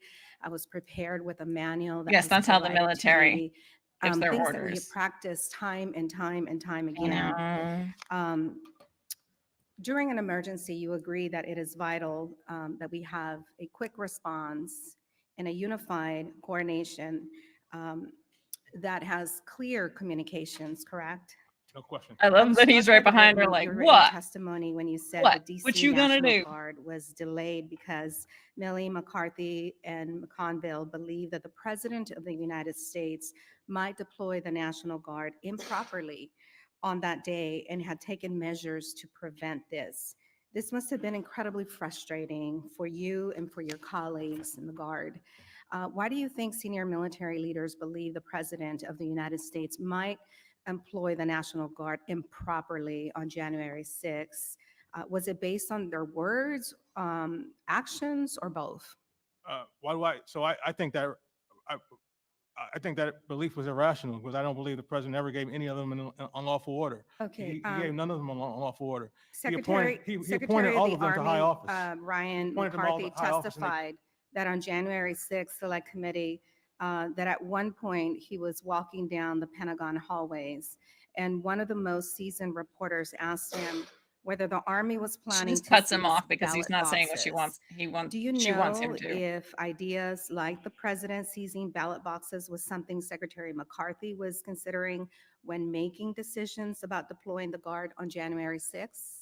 I think it was, but I think it was not a rational belief. I think, Okay. so Secretary McCarthy Was says. there widespread fear within the Department of Defense about the Is president everyone afraid of using the him? military Because he's or other tyrant and levers authoritarian like of, Hitler? the state to impact the election around the time of the 2020 election? No, so it was not a widespread fear. It was a fear among a clique of officers led by the chairman of the Joint Chiefs of Staff who talked about a so-called Reichstag moment. Okay, And, well, let me who- tell you, the New York Times reported Yeah, Earl, you in tell her. January We hear 2022 you, even though she's talking that over you. President Stop Trump talking over actually her. directed his She's just attorney, quoting an Rudy article, whereas you were Giuliani, to actually ask there. the Department of Homeland Security to But see if clearly it could the Washington legally take Times knows control of more. voting machines in key swing states.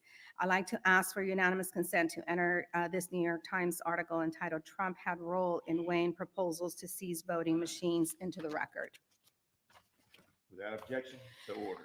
Command Sergeant Major Brooks, you served in the Army and Army National Guard for 29 years. You spent the months after January 6th right here on this Capitol Hill protecting the citadel of democracy. I understand that for the entire time that you were deployed, you There it was slept in again. your Now it's the office citadel of with the democracy. exception of maybe 1 week over the course of months. You clearly are a patriot who loves our country.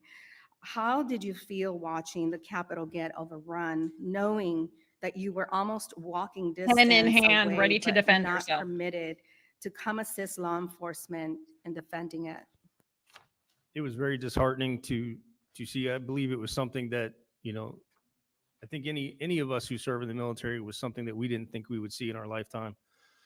It was very frustrating to know that we had the capability and the personnel and unable to respond. Thank you. It's hard to describe. Brigadier General Aaron Dean, what is the basis and rationale on which the Department of Defense and DC National Guard rely in determining the equipment, tactics, techniques, and procedures that the Guard could use to respond to escalations in the protests on January 6th?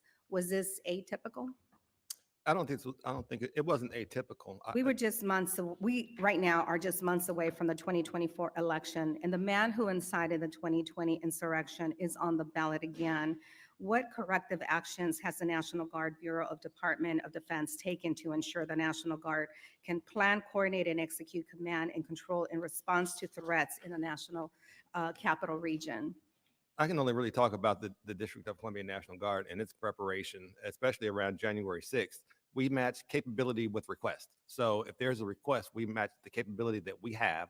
And we had riot control capability on that day to provide services for the Capitol. So you would say that over the last 4 years, the smoke has been cleared and everyone is clear on how to respond, and politics will not take priority over necessity? I can say that the District of Columbia National Guard is always ready to respond. Thank you, sir. And was ready even before that date. Thank you, and I yield back. Yeah, you tell her. Gentleman yields back. Now recognize Congressman D'Esposito of New York. 5 minutes. Thank you, Mr. Chairman. He's First good. You guys question don't like for him. everyone. We could start and just go down the line.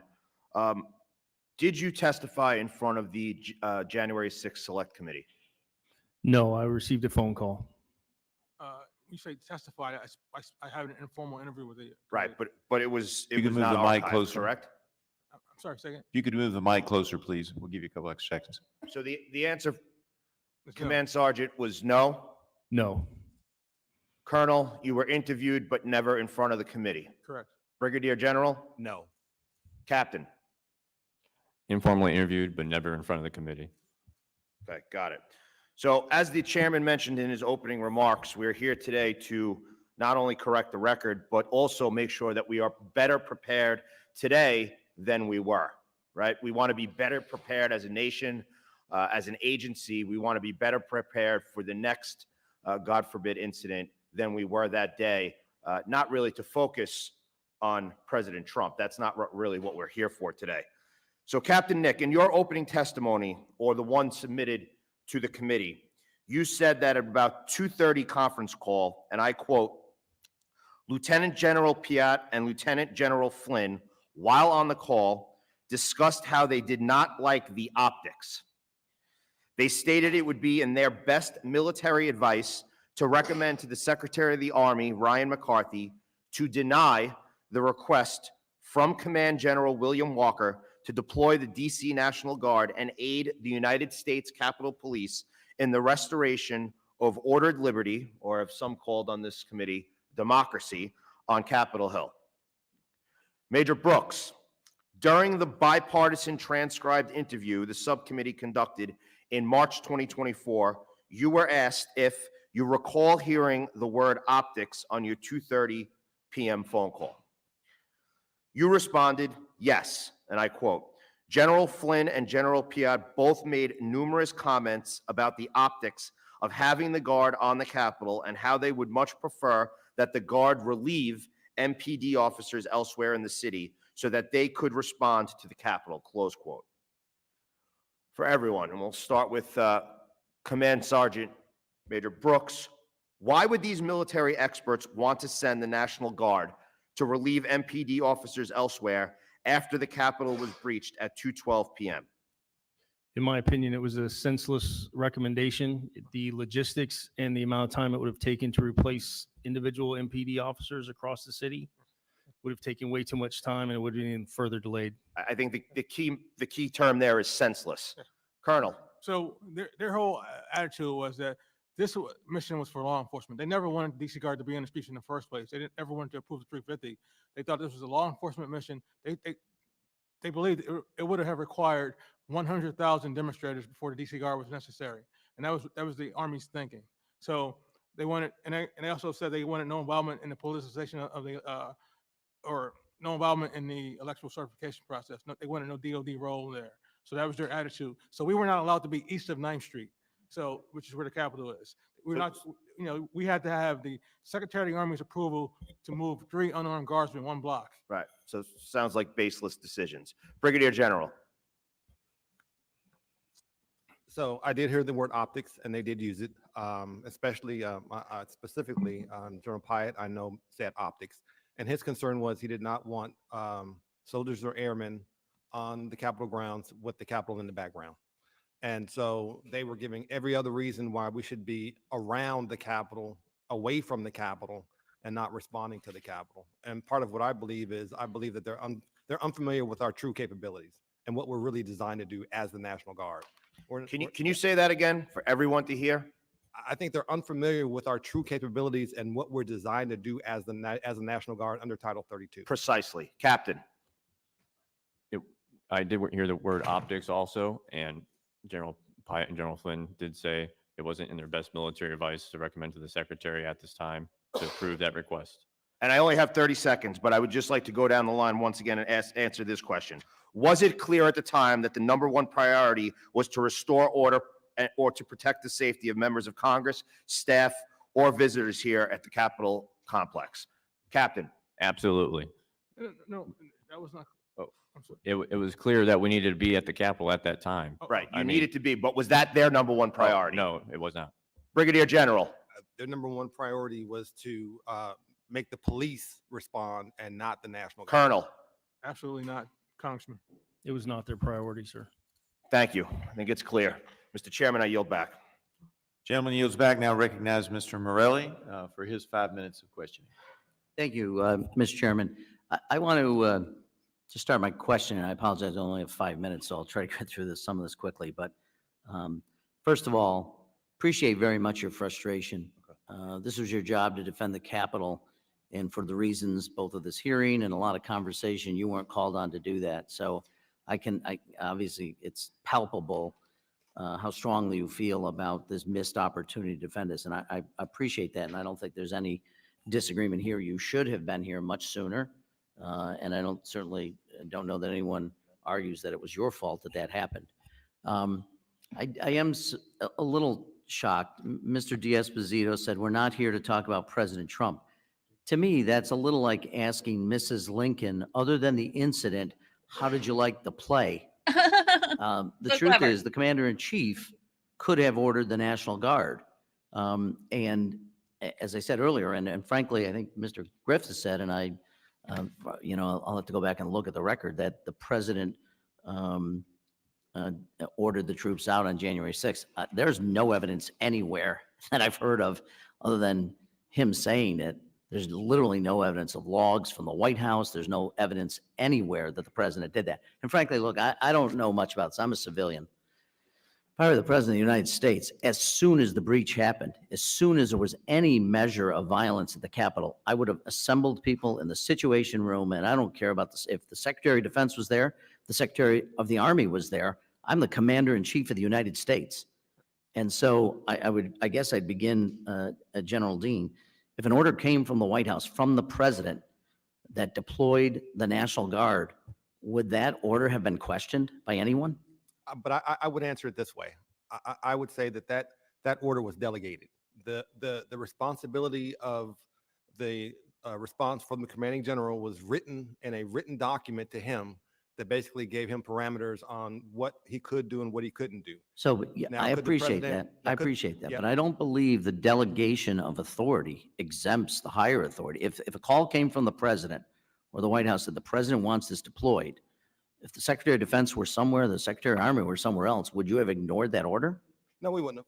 No. Not at all. That's But shouldn't the look, question and I be, don't why wanna would draw he you have into to it. do I'm just that? saying, He already those who gave want to them the order. resolve the higher levels of command. Likewise, if the Secretary of Army had not acted, but the Secretary of Defense, Secretary Miller had called, and his office had called General Walker and said, deploy the National Guard immediately, would anyone have questioned that order?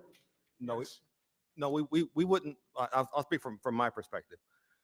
We wouldn't have questioned it, but we would have wanted it coordinated based on the document that was sent So you- by the so you- Secretary of the Army. So not to interrupt you, you would have sought a manner to verify Not and to make interrupt, sure but I'm that going that was to. legally the appropriate process, but you would have acted on it immediately, no? I think the whole thing was there would have been a conversation, right? Yeah. There was this talk about they needed a con op, right? A concept of operations. Yeah, Well, that's a discussion. In a crisis, that's a discussion. I agree. And so with that, there would have been a discussion about the deployment of the National Guard with any order given by any senior official.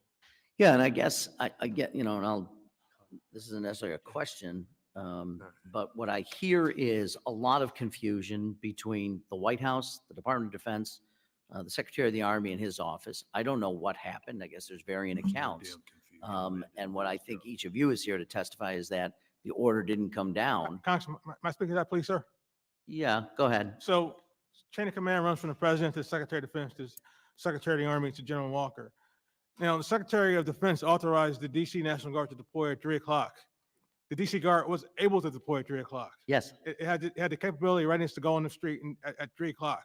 But the order didn't come from the Secretary of the Army. So that was the No, I the understand. bottleneck there. The president would follow the chain of command. So typically the president, and I must. No, remind- I must would rem- say this, excuse me, I'm going to reclaim my time. I apologize.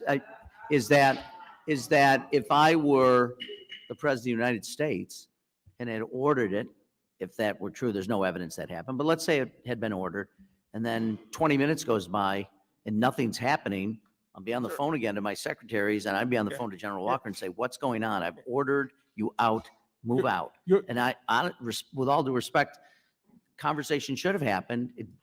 I don't know if it did or did not, but So Congressman, I think that, if the president would have called the Secretary of the Army, the Secretary of the Army would have said, we're moving as fast as we can. We need to be deliberate. We need to know more information. That's what the Secretary of the Army said in sworn testimony. but Congressman. that's not what happened. He So didn't say that in his testimony. he did say that in his testimony, No, sir. he didn't. He didn't say the president of the United States ordered him to do No, anything. he said that if the president would have called, he said it would not have made a difference. The president's call would not have made a difference.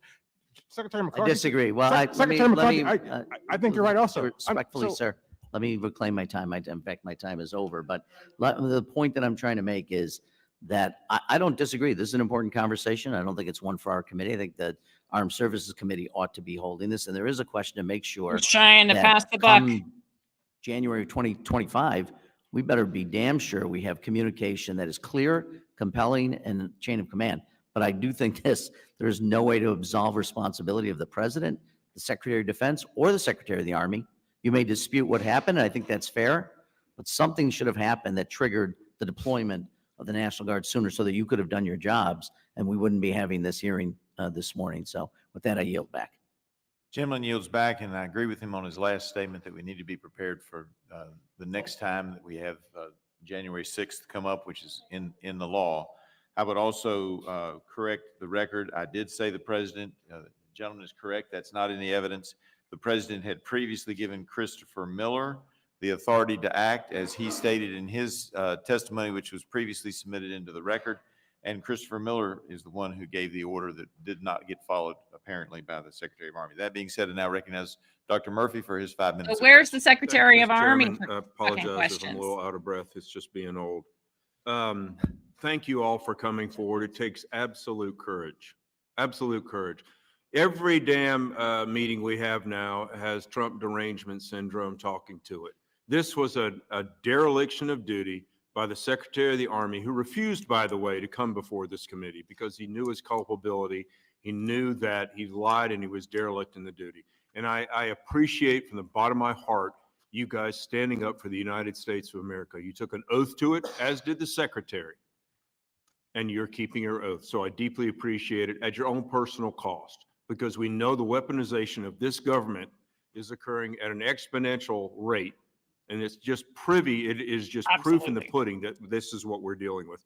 I swear, why do we not have bipartisan support in getting to the bottom of this is beyond me. It's everything about Trump.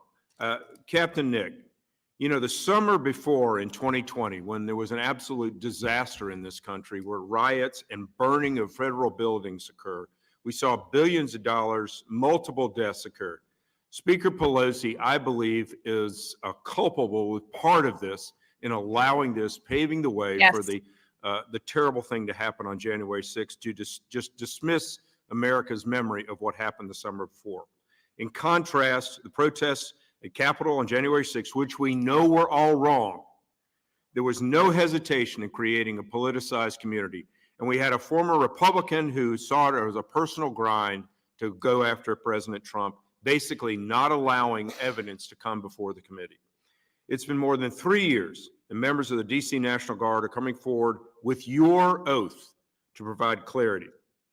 I'll just ask Captain Nick, in your testimony, you mentioned you were a confidential source for the Select Committee. In addition, you go on to state, my confidentiality was breached to the national media. Would you mind expanding upon that? Yes, sir. First, I'd like to correct the record from a previous statement from your colleague. When he asked a question about Pentagon officials and their desire to send troops, I said absolutely. I meant they did not at the time want to send troops to the Capitol, just for clarification. I was informally after January 6th, at some time after, I was informally interviewed by the Select Committee on January 6th. I gave informal testimony and hired counsel from Tully Rickney, Dan Meyer, who's also behind me. After giving my written notes and informal testimony, a couple weeks later, I was contacted by Political from a news outlet, from a writer requesting comment on my handwritten notes they got a copy of.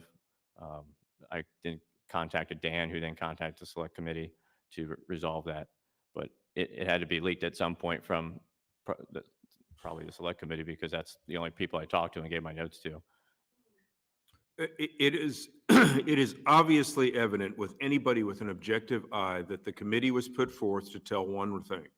If that committee had gone in front of anything in a legal department, you would have cross-examination, other witnesses, et cetera. We never saw any of that to get to the actual truth, which is what all Americans, whether you're which party or not, should believe in doing. Period. Period. I just want to reiterate something. This is actually, I guess, to Colonel Matthews and General Dean. Turning to the matter of security, Secretary of the Army and McCarthy have said the DC National Guard was not prepared for immediate deployment.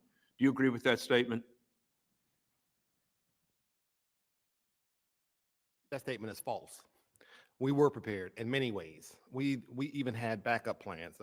We call them branches and sequels, right? So not only did we have a force that was at Andrews Air Force Base that was training and doing civil disturbance that weekend, prepared to deploy on that day, that was ready to deploy on that day, we also had traffic control points that were at MPD and those members had riot control gear in the trunk, not visible to the public, but for their self-protection in case MPD had to respond, they had the appropriate gear to provide civil disturbance, riot control efforts if needed.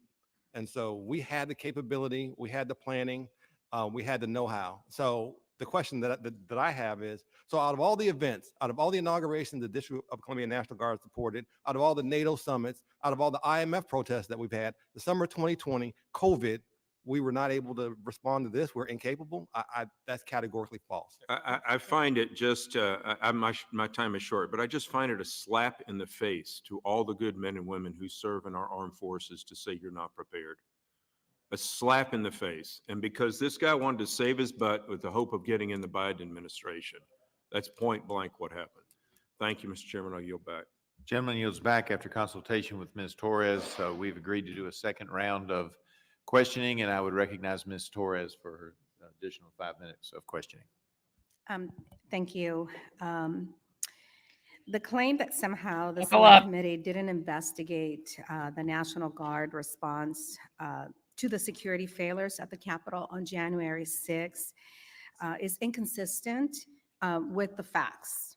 As I mentioned, the Select Committee interviewed 24 individuals and reviewed 37,000 pages of documents related to the National Guard on January 6th. Their response, and 46 of those pages are in the final report that was issued. If you search the transcripts of those interviews held with these witnesses ahead of this hearing, you'll see the significant number of questions used for testimony from the Select Committee as their foundation. Just because there wasn't a court reporter doesn't mean that it didn't happen. As I told you, just because there wasn't a court reporter doesn't mean it didn't happen. That means there's no proof that it did happen. To an assault on an officer, where the door swung open on balcony that I was sitting. But just because they didn't interview me for that incident doesn't mean that any of those investigations did not happen. But let me just remind everyone, about what the president was putting out on social media during that time. At 2:24 p.m., the president tweeted out regarding Vice President Pence not having the courage to do the wrong thing. Oh God, not that. That he wanted him to do. At 3:13, the president had issued another statement saying, "I'm asking for everyone at the U.S. Capitol to remain peaceful, no violence. Remember, we are the party of law and order. Respect the law and our great men and women in blue. Thank you." He didn't tell people to go home. He didn't tell them to go home. So critical, Jesus. It took many of his own closest allies to get him to this point. How does she know? Didn't want the Was she there? violence against the police Was she or with against him? members of Congress or against his own I know she vice wasn't, because she president had her to pen stop.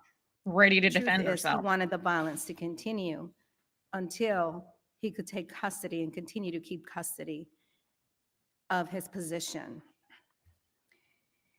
At 4:17, he finally posts a video that contained many lies about the election, but finally encourages people to go home. And that's when they finally started home. Those are the real facts of what happened on that day. So in addition to under Democratic leadership, and I know that you want to continue to blame Democrats for what happened on that day. Yes, we do. Democrats did not tell the mob, the angry mob that was armed, to go to the Capitol. Democrats are not responsible for that. The request, They weren't angry about when this Trump was January talking 6th to 'em. attack to They we've weren't gone back angry and in the forth videos. as to who was ordered to do what. That information is very clear. There were no clear directions, because if there were clear directions, everyone would have moved in unison. Everybody would have been together. There are clear directions. Putting Everyone would have together moved those in plans unison. that you said already exist. So Colonel Matthews, you seem to want to respond. Please go ahead. Well, ma'am, I just, the committee, so the committee interviewed, again, Command Sergeant Major Brooks, myself, and Lieutenant Nick. We all told them that there are issues with the credibility of several witnesses, that people were not been responding honestly and accurately as part of the investigation, and that was disregarded. And that goes to the credibility. For the love of God, Earl, move the microphone to your for mouth. instance, the committee says, I'm sorry, the select committee stated in its findings that our QRF, it was debatable what its purpose was. There's no debate about that. It was a civil disturbance response force. It was designed to respond to a riot. But general officers. I think you're missing the point. I'm pretty sure you are. There would have been no riot had the President of the United States not set up the stage and ordered people and told them that he would join them at the U.S. Capitol. There had been no galley that was erected to hang the Vice President if the President had not want them to stop us from certifying the election. You're missing the point of all of. Did anybody here in any of those videos and any of the people that were there to January 6th, the anyone in the crowd that was saying, happening "Don't within the certify branches of the that vote"? military? I've never heard anybody say to that. never get involved in domestic affairs. I yield back. The gentle lady yields. I apologize for a brief absence. I have another committee that a bill got called up right at the worst time that I had to go present. But I think a couple of points of clarification. The Capitol breach began well before the people at the White House made it down to the Capitol. The gallows were actually erected at 6 o'clock in the morning, and no one knew exactly what Mike Pence was going to do until about 1:30 in the afternoon. These are just some of the questions of the narrative that came out from the January 6th report, which is this much. This is how much is discussed about the DC National Guard. The primary objective of the Select Committee was to investigate the security failure at the U.S. Capitol, because we have to identify the failures before we can fix things.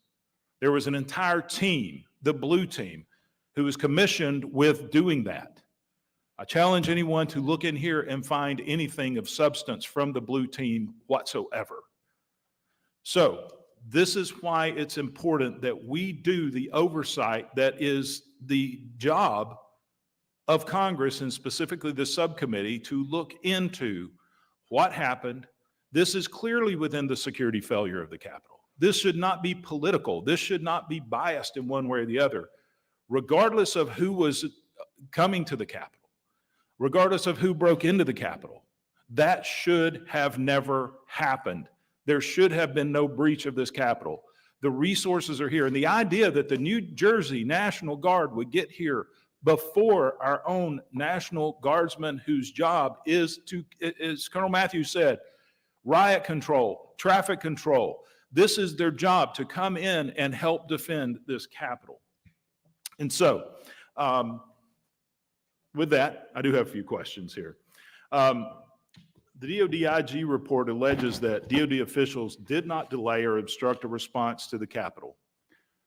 Sergeant Major Brooks, I'll start with you. Do you believe that the deployment of the DC National Guard was delayed? Yes. Who do you believe delayed it? Secretary McCarthy and senior officials in the Army staff. Okay. Why do you believe that they delayed it? I believe their misunderstanding of the capabilities of DC National Guard and the seriousness of the situation, to be honestly, I have no idea why we never received that order. All I know is that they were more concerned with what it would look like with soldiers with the Capitol in the background than protecting the Capitol of the United States. Colonel Matthews, same question for you. Do you believe that deployment of the DC National Guard was delayed? Yes, sir. I believe that it was a result of an overcautious, reluctant, hesitant, facilitating leadership. And I think they were concerned about the optics, the political optics of a military presence here. And I don't think they trusted the commander in chief. And I think that was because of their our senior ranking military officer who was making disparaging remarks about the president to them. You got to remember, the people who ran the Army are very close associates of the chairman of the Joint Chiefs of Staff. They owe this position. They owe their positions to him, and he was not. I mean, there are books about how Chairman Milley was impeding the ability of the president. So I think that was an issue there, sir. So just to clarify, you think that there was a delay that was calculated for one reason or the other, but you're not indicating that there was a nefarious purpose in that. Just so we don't walk out of here with conspiracy theories that the DOD wanted the Capitol to fail. I just want to make sure that's not where you're going with that. I'm not going with that, sir. I'm saying that the conditions were set by this talk of a coup, of a Reichstag moment. I mean, the idea that I mean, let me be frank about it. A bunch of black kids in the DC Guard are going to usurp the election for Trump. It's crazy, but that's what they were talking about. I mean, and it's crazy talk, and it was out there, and it's in books. I mean, Milley's talked about it. Well, I've got you, Colonel Matthews. Do you believe the DOD Colonel Matthews is annoyed. Reflects the events of January 6, 2021? That DOD IG report is replete with incorrect information, false information. Even the Select Committee's report has shown that. And can I give you a couple of examples, please? Sure. It says at 1635, Ryan McCarthy called General Walker and directed him to go to the Capitol. Now, McCarthy, if you read his transcript from the Select Committee, he said he never did that. He was getting ready for a news conference. He was taking notes and writing and so preparing for a televised news conference. He overheard Brigadier General Leneve direct General Walker to go, but General Leneve says he never told General Walker to go. He never gave a go order. So they do like this.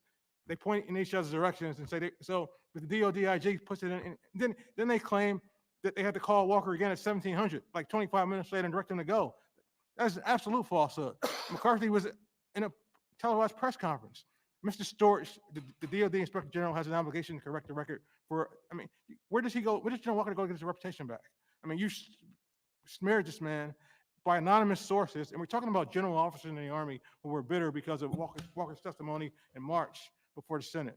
They didn't like that, and they wanted to get General Pyatt promoted to general, and so they wanted to take down Walker. Even General Milley engages in that. General Milley engages in that, and if you read his transcript, sir, from the Select Committee, he implies Walker was lying or exaggerating.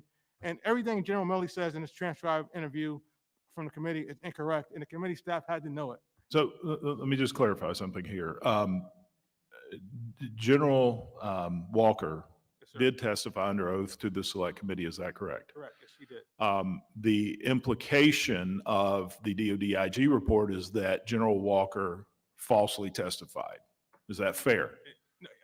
To the Senate Homeland Security and Government Affairs Committee and to the Senate Rules Committee. He testified in March, in March of 2021. The DOD IG report came out in November 2021, and the implication was that he was not truthful in his testimony. So, and this is a sitting officer of the Congress of the United States appointed by Speaker Pelosi, a sworn career federal law enforcement executive in the Major General of the United States Army. And they were implying that he committed outright perjury on live television.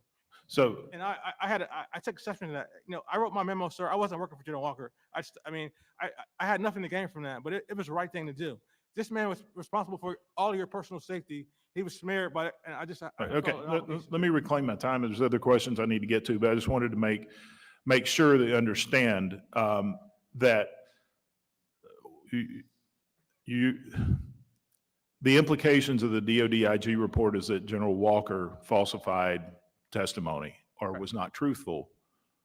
Would you believe that he would be selected to be the head security officer of the House of Representatives by Nancy Pelosi if it was known that he had lied under oath? Okay, I just want to make sure we're talking about someone who was selected by my colleagues on the other side of the aisle to be the sergeant at arms here.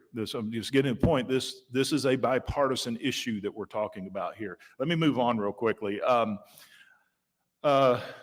Captain Nick, the DODIG states they received a copy of contemporaneous notes from Secretary McCarthy's aide-de-camp from January 6, 2021. Did the DODIG request a copy of your notes that day? No. They did not ask for your notes. I never spoke to anybody at the Department of Defense IG's office, and they never requested my notes, and they never contacted me. No. Okay. Interesting. I'll do a couple more questions and we'll continue down the aisle. The DODIG report alleges that on June 20, in June of 2020, that June 2020 taught Secretary McCarthy that he could not simply rely on the DC National Guard to figure out the details. General Dean, what do you make of that statement?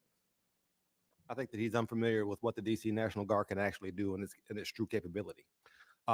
So I think he's probably being advised by senior active component officers that have never spent a day in their life in the National Guard. And they're advising him on what the National Guard should or shouldn't do. It's like a surface warfare officer in the Navy talking about a submariner. You're in the same service, but you do different things. And so I think part of the issue is taking military advice from a senior active component officer about National Guard issues pertaining to civil disturbance or domestic response. I think it's out of their wheelhouse. And I think sometimes they can provide inaccurate information. And in doing so, it creates this lack of trust because now you don't know who to believe. You don't know whether to believe the people that are actually supposed to advise you on military matters or the National Guard. But I would propose to you that you need somebody to advise you on Army and Air Force National Guard matters, not just military matters, if you want to get to the truth. Okay, thank you. Sergeant Major Brooks, same question, but let me proceed that with, there were a lot of acts of violence, riots throughout the country during 2020. We had that in Georgia. As a response to the riots in Atlanta, the governor of Georgia called out the state patrol and the Georgia National Guard. No one raised an issue with that because that is a job of the National Guard to respond to the governor and provide for civil disturbance and support and riot control. Is really the same question I did to General Dean. Is that not understood by certain DOD officials that ultimately that is the same role as the DC National Guard? It's just the chain of command is differently since DC is not a state? Yes, sir. The DC National Guard is unique in that aspect. In fact, there are actual DC code that gives special authorities to the DC National Guard that no other National Guard in the country have to conduct business within the district and conduct law enforcement operations in support of, federal or district agencies.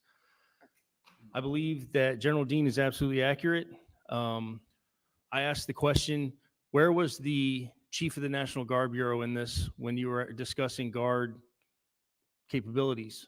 You were only asking active duty military who had never served in the Guard, did not truly understand capabilities and authorities, and at no time you reached out to the 4-star general in charge of the National Guard to get information. Although you had all the information necessary, if you just understood the role that had been delegated to you many months or even years prior to. I think it is incredibly important going forward that the Secretary of Defense, the Secretary of the Army, the Chief of Staff of the Army, to include the Sergeant Major of the Army, are thoroughly briefed on the authorities, capabilities, and their responsibility that has been delegated to them over the DC National Guard and its ability to respond to the nation's capital. We thoroughly train on our ability to be a reserve force for the active component. Why does the active component not thoroughly train on us? Thank you. Appreciate the thorough answers there. Very important issue. I now recognize the full committee ranking member, Ms. Morelli, for 5 minutes for questions. Thank you, Mr. Chairman. I'll admit I'm a simple guy, and I do want to do some Oh, we're follow-ups aware. to Mr. Loudermilk's questions, which were important. Also recognize that General Walker was held such high esteem by members of our side of the aisle. We made him the Sergeant at Arms after January 6th. So I think we have as much faith in him and had as much faith in him as all of you did during that time. The way I see this, and maybe I'm wrong, If I'm the President of the United States. You probably are Army wrong. Chief, even though I've delegated authority, I think at some period after 3 o'clock, when I see that there doesn't seem to be much movement, I'm going to pick up the phone and call the Secretary of Defense and the Secretary of the Army and say, exactly what's going on. Well, I've issued orders or haven't, or there's confusion. At some point, I would have had my Chief of Staff call General Walker and say exactly what's happening on the ground. My only point is it would not have taken me, and I'm not sophisticated, but it wouldn't have taken me 3.5 we're aware. hours while I'm sitting in the White House watching this unfold, confident in my view that, well, I've signed the necessary papers, so I'm not sure what's happening, but it's all good because I signed the papers. This is an attack on the United States Capitol, the citadel of democracy here in this country and around the world. So for all the other misdirection here, and I'm not suggesting that we're trying to bring the president into this unnecessarily. It's that the president is necessarily part of the chain of command.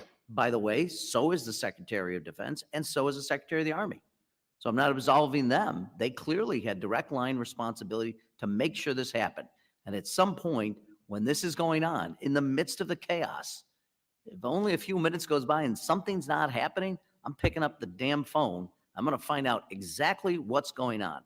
But to this point, so look, we have high respect, the greatest respect for General Walker. We would have continued him as Secretary or Sergeant of Arms. It was my friends over there who made the decision to remove him, and that's fine. They have that responsibility. So let me ask this, and maybe I'm not sure anyone can answer this, but let me direct it first to Sergeant Major Brooks. Tell me what the protocol should be going forward, since we're all focused on what's supposed to happen. Tell us in the future, whether it's January 6th, 2025, or any other day that involves a breach of the Capitol or issues here. What's the protocol? What should we know needs to be in place that people fear wasn't? How do we make sure this doesn't happen again? What's that protocol like? One positive step that I believe has already been taken is I believe they have given the authority to the Chief of the Capitol Police to call on the Guard without further approval. That's a huge step. Secondly, I believe that the DC National Guard has been neglected for many years for what I believe to be the lack of knowledge or understanding. It was put on a shelf. Those who were delegated authority over, the Secretary of the Army, the Secretary of Defense, did not thoroughly understand their responsibility. You know, they're ultimately one of the commanders, one of the senior leaders of the DC National Guard. Over the 17 years that I served in the DC National Guard, repeatedly, the National Guard Bureau came down and removed units, military police units that would respond to the Capitol, have removed them from the DC National Guard without objection. If the governor of your state was told they were going to move one of their Guard units, your governor would be upset and there would be a significant challenge to that, correct? The Secretary of the Army is supposed to be our governor. It's supposed to defend the DC National Guard from losing its capability to support and defend the Capitol of the United States. That has been neglected for decades, and it needs to change. The DC National Guard should be the elite unit that it was designed to be under President Thomas Jefferson. It is responsible for the seat of democracy. It's not responsible for a state, a territory. It's responsible for a city. It is the only guard that is responsible for a city. It just happens to be the capital of the most powerful nation in the world. And I think that's significant. And if that change does not come, if this happens again, and unfortunately in our political environment, I think there's a chance. Well, and I appreciate that response, and I'm almost out of time. I would simply say this, that I also think leading up to January 6th, recognizing the tumult, recognizing the challenges, from the president to the Secretary of Defense to the Secretary of the Army, there should have been a lot of work in preparation for, not on that day, but in the weeks, months leading up to make sure the lines of communication were set, and that there was a series of protocols that would be followed if and when things happened, and that clearly didn't happen as well. But again, gentlemen, I appreciate all of your, not only testimony for being here today, but your long service and support of the United States. Thank you. I yield back. The gentleman yields. Now recognize the gentleman from Virginia, Mr. Griffith, for 5 minutes. So I submit to you, gentlemen, that if the President of the United States had gone outside the chain of command and called General Walker directly, bypassing his acting Secretary of Defense and the Secretary of the Army, we might very well be in a hearing trying to find out why the President was interfering with the National Guard. Would you agree with that, Commander Sergeant Major? I think that would have been a highly irregular. It would have been highly irregular. Colonel? Sir.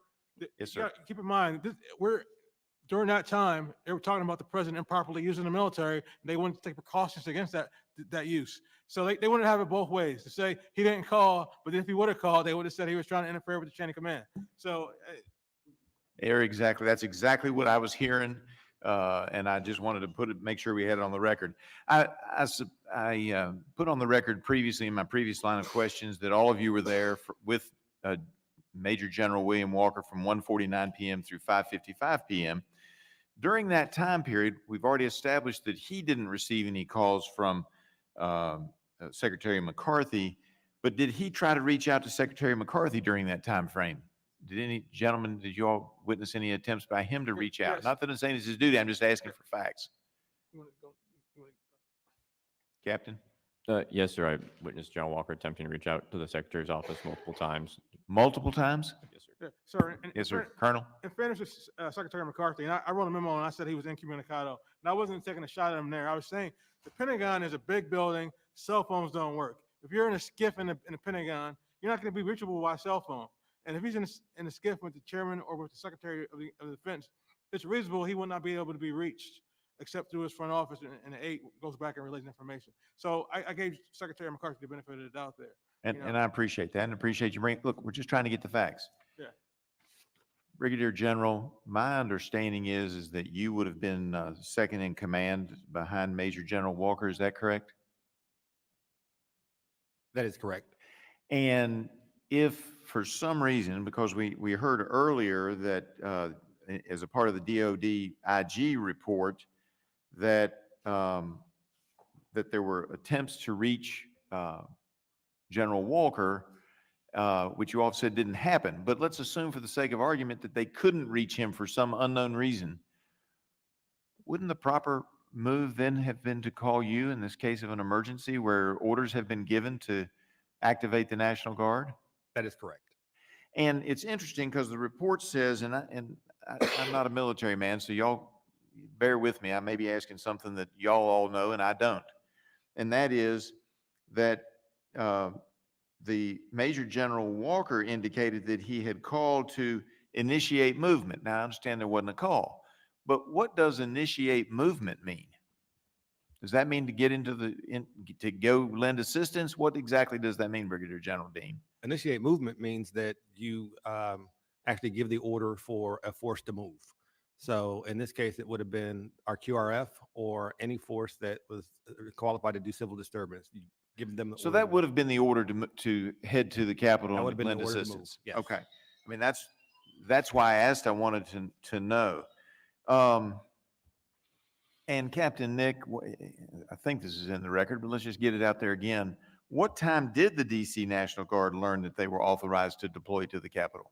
I wrote down in my notes 5:09 p.m., which was relayed from General McConville on a secure video teleconferencing line in our office. 5:09 p.m.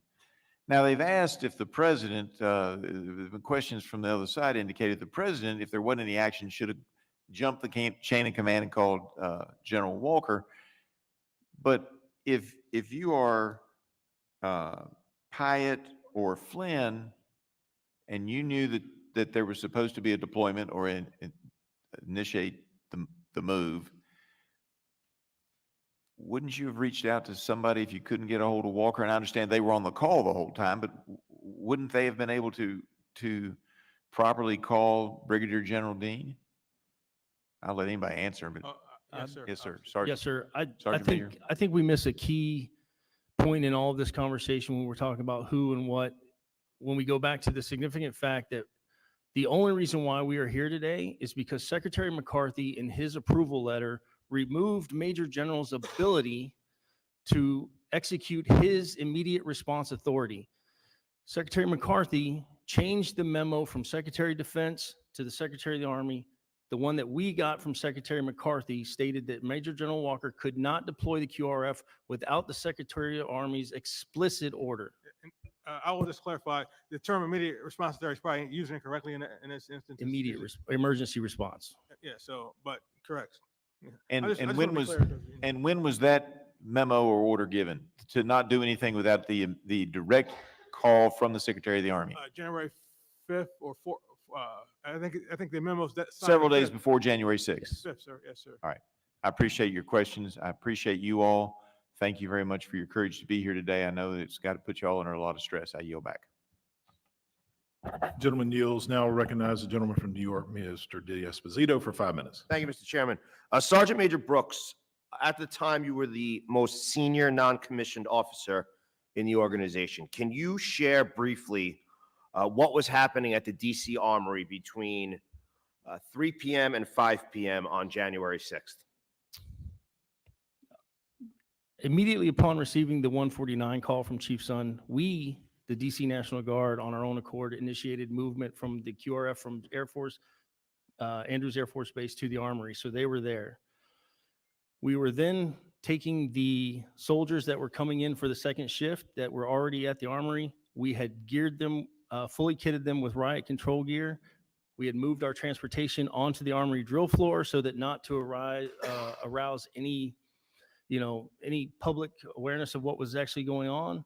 And they were loaded and standing by, ready to go. They had been divided up into civil disturbance platoons, roughly 40 to 45 people per platoon with appropriate leadership, which coincidentally matches the MPD force structure for civil disturbance as well, because as we've stated previously, we train with them, so we wanted to be as close to their force package as possible. Right. You train with them to do the work that you're prepared to do, which is exactly the opposite of what so-called leadership was telling you your mission was.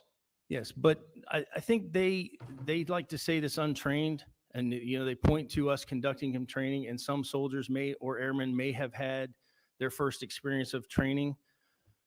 The Army and Air Force get brand new privates and airmen every day. They are assimilated into the formation and trained and trust that their leaderships have their best interest and would not put them in a situation that they were not prepared for. I believe that our leadership all the way down the chain prepared our soldiers and airmen as best as possible to perform the mission that they were given. So on January 6th, between 3 p.m. and 5 p.m., they were trained, they were prepared, and they were ready to respond. Absolutely. Okay, thank you. Brigadier General Dean, according to his testimony to the DOD, Secretary McCarthy told to General Walker to, quote, posture his troops and, quote, get ready to go on the 2:30 call. Is that accurate? That is not accurate. There was no mention. Well, first of all, Secretary McCarthy wasn't even on the call. I'll say this. He wasn't identified on the call, nor did he speak on the call. Understood. Colonel Matthews. Yes, sir. If I leave anything out here, please correct me. You Don't were worry, acting you will. General Counsel to the Army. Yes, sir. You were Principal Deputy General Counsel. Correct. You were Deputy Ledge Counsel to the Chairman of the Joint Chiefs. Chief Legal Counsel, yes, sir. Okay. You were Special Counsel to the Director of National Intelligence. Was.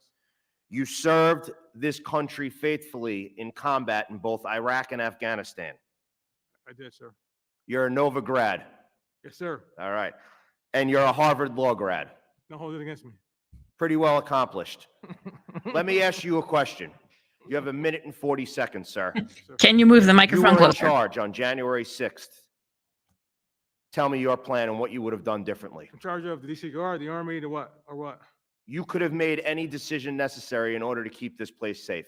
I would have picked up the phone and told the DC Guard to deploy to the Capitol immediately, and I would have told General Walker to have everyone in the building kitted up in riot gear and get down to support Capitol Police. But I will say this, sir. At 3:04, Secretary Miller did give the Army authorization to go to the Hill. That was not conveyed to General Walker. So that authorization had been given. Secretary Miller had all the authority he needed. He didn't need to hear from the president. The president had given him the authority he needed to act. I would argue he had that authority even without talking to the president based on the executive order. So I mean, I think that there was a bottleneck, and it wasn't at the DC Guard level, and it wasn't at the OSD level, in my opinion. Well, I guess, again, the goal here today was to make sure that we are better prepared next time. Brigadier, I'm sorry, Brigadier General, you have one? So yeah, can I answer that just real quick? So to me, what I would have done if I was in a position over at the Pentagon, I would have, or if I was the secretary, I would have given General Walker more latitude. I wouldn't have written a memo so constraining that it would take one person to, mobilize the DC National Guard. Well, that was clearly done by design. Right. And secondly, what I would have done, I would have given him the authorization to deploy if there was a threat to life or limb. And then I would have said, when you get there, then give me a call and we'll discuss how the DC National Guard is actually going to be deployed. And Well, that's the con op. My time's expired. I want to thank you all for your service to this great country. And thank you, Mr. Chairman. I yield back. The gentleman yields. I've just got some closing questions, and then we'll adjourn after that.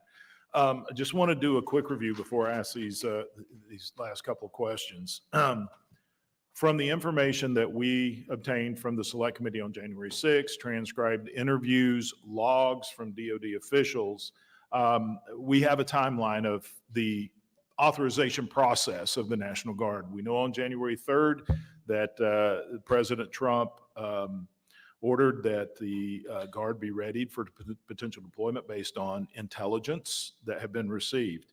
As I mentioned earlier, Secretary Miller did testify to the Select Committee. He had full authorization to deploy the National Guard on January 6th, did not need any additional authority from the President of the United States. There was a breakdown in an order. Secretary Miller testified that he gave an order to deploy the National Guard to the Capitol. Somewhere there was a breakdown in that order, whether it was communication or a delay. Sergeant Major Brooks, if General Walker were to give you a direct order, you lawfully, and according to your oath, same oath I took when I joined the military, you were obligated to carry out that lawful order. Is that correct? Yes, sir. Any moral, legal authority order given is my responsibility to carry out. Yes, sir. If you did not carry out that order, would that be considered dereliction of duty? Absolutely. And General Walker could take action against me. Yes, sir. Do you feel that there was dereliction of duty in the chain of command on January 6th?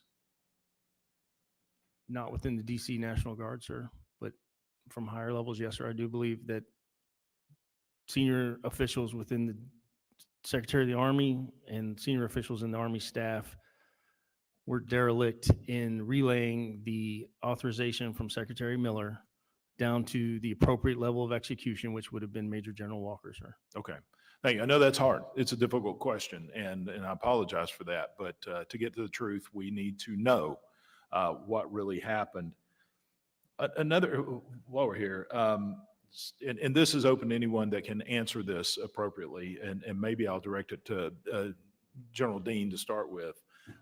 Secretary McCarthy claims that he was making a tactical level CONOP plan at the MPD headquarters. Did you ever see this plan? Not only did I not see the plan, he was at the wrong agency. So the lead federal agency for this particular event was the Capitol Police. Right. So my question is why are you at the MPD headquarters and not at Capitol Police?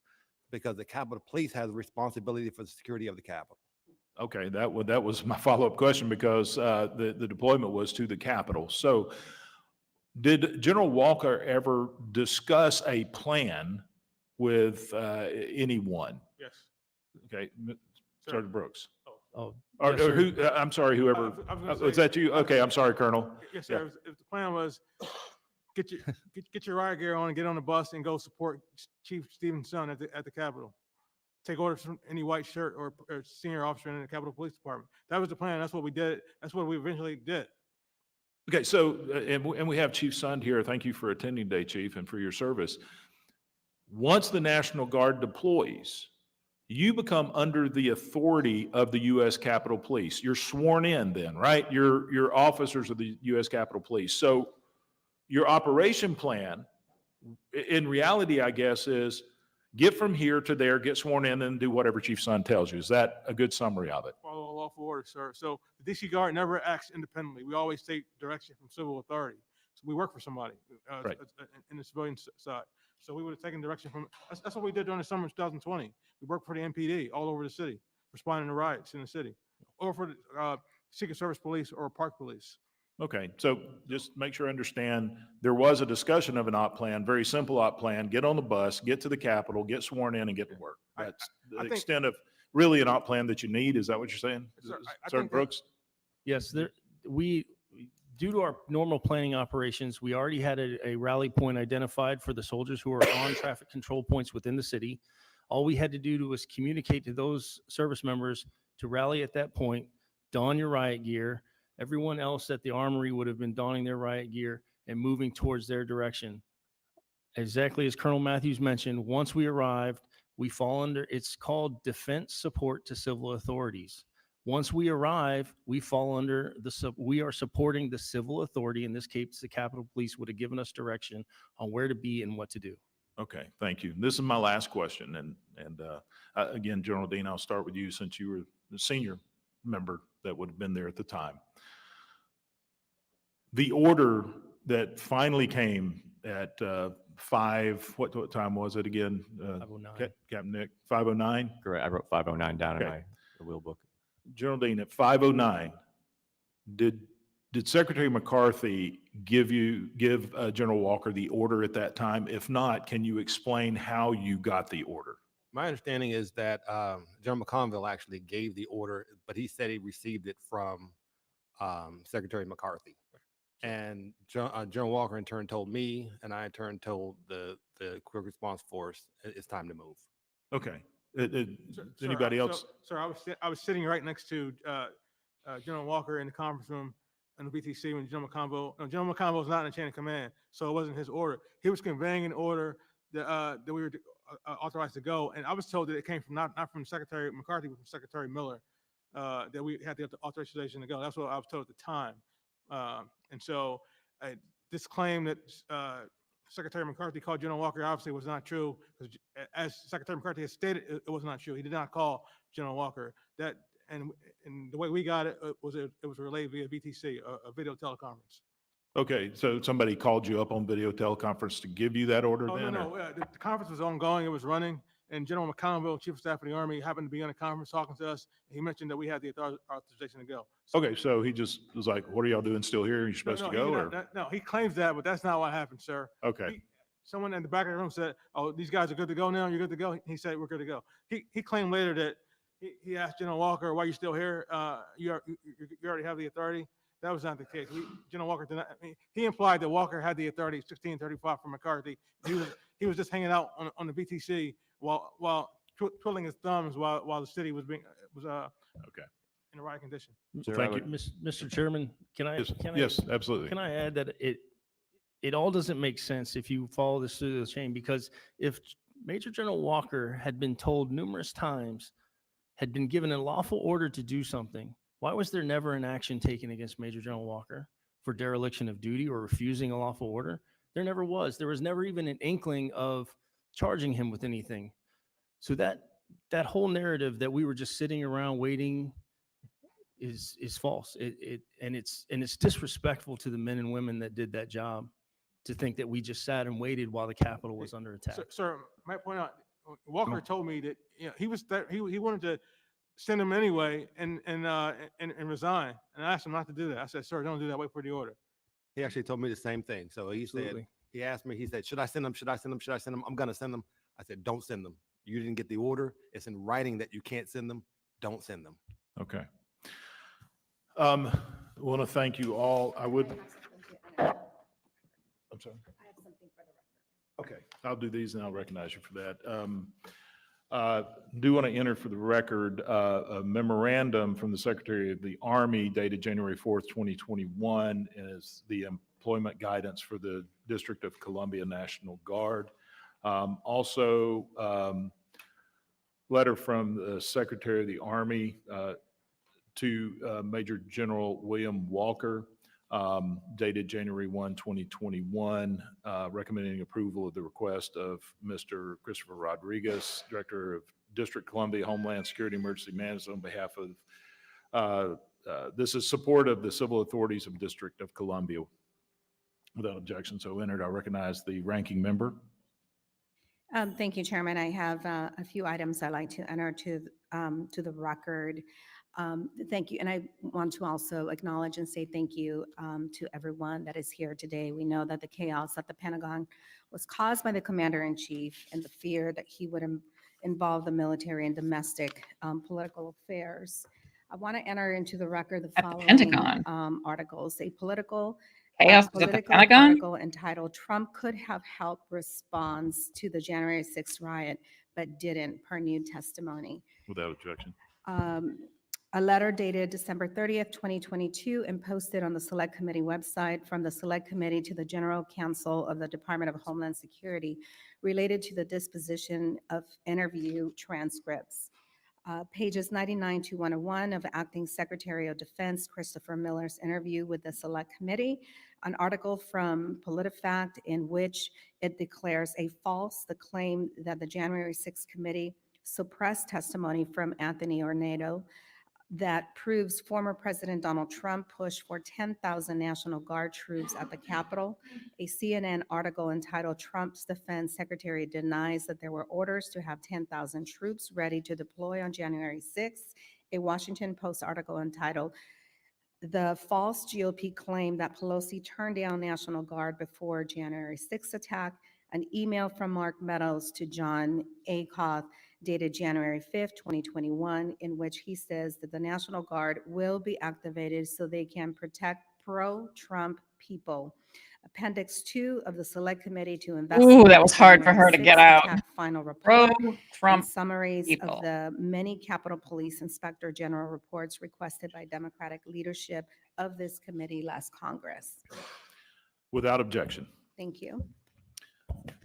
Again, I'd like to thank each of our witnesses, the whistleblowers, for coming forward to share their story. Again, for anyone who is watching who wishes to share their story with my subcommittee, please do not hesitate to reach out at cha.house.gov/whistleblower-support. To our whistleblowers, members of our committee may have additional questions for you, and we ask that you respond to those questions in writing. Without objection, each member will have 5 legislative days to insert additional material into the record or to revise and extend their remarks. If there is no further business, I thank the members for their participation. And without objection, this subcommittee stands adjourned. All right. So, Mrs. Torres aside, what a great way to end that hearing with the guy saying, "Oh, no, General Walker wanted to deploy the troops. Not only did he want to, he was thinking about just going ahead and doing it." And they were all like, "No, no, no, you haven't been given the orders yet. You got to wait. You got to wait." All of them. It was so good, except for poor little Captain Nick at the end. He just looks like he's been traumatized, that little one. But yeah, the other ones, it's great. Wasn't it good? Wasn't that a good hearing? Oh man, I was watching that this morning and I was like, oh my God. What? There are so many good things that they said. Now, here's the big question.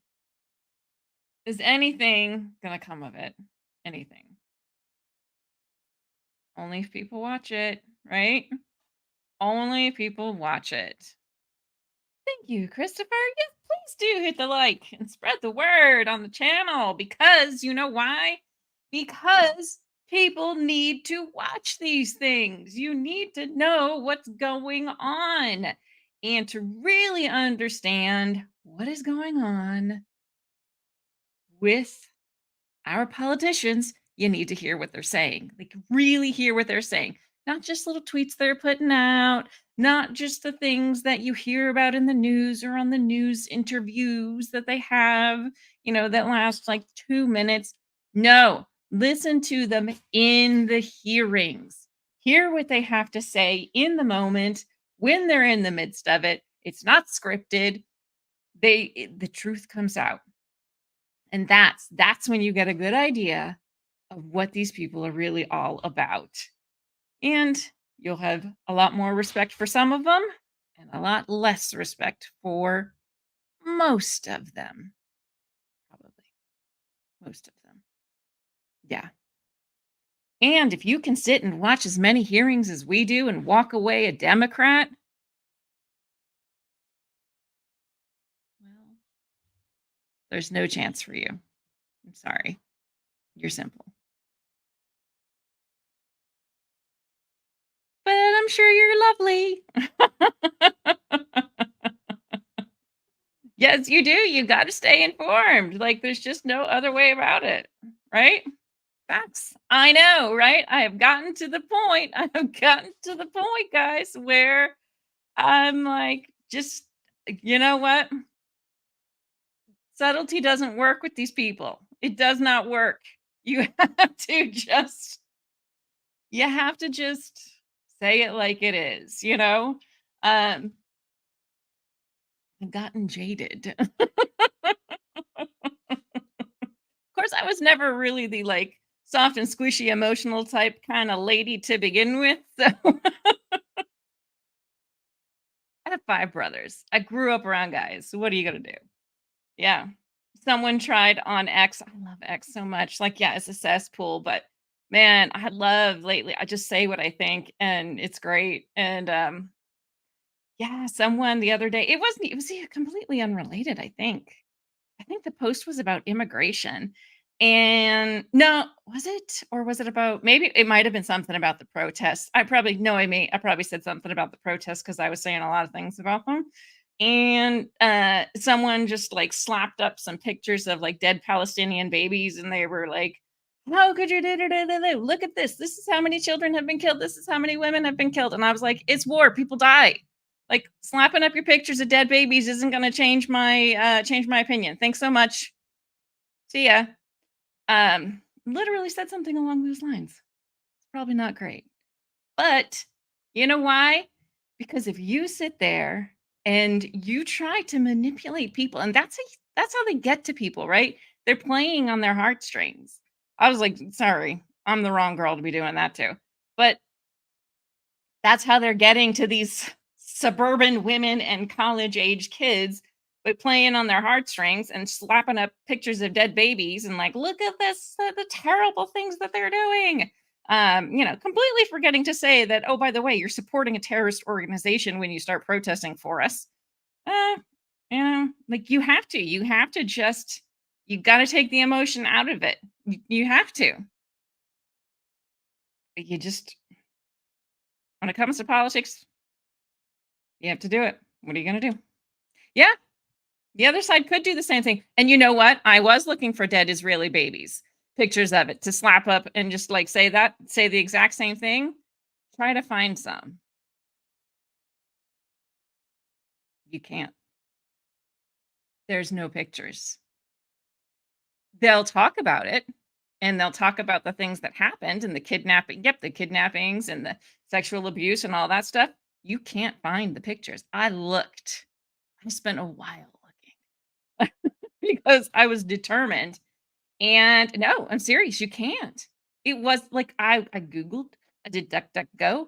Like you can't find them. I'm not saying they aren't there or that that any kids in Israel, nobody wants any kids to die, right? Okay, let's just put that out there first and foremost. But there's casualties on both sides. It's a war. Do people just not understand what a war is? Do they just not understand that concept? But I'm just going to be like, yeah, you know what? Here it is. It's on the other side too. There's no pictures. They don't put them up. They don't allow them up on the internet. I don't know. Yeah, it's crazy. It's really crazy. I was kind of, I know. Granted, I go through the news for these things, for the shows and everything all the time. So I see the bias on the internet constantly. That one, I was like, okay, I'm going to have to dig. I went in there thinking that. Couldn't find any. Couldn't find any. Nothing. It's crazy. It's really, really crazy.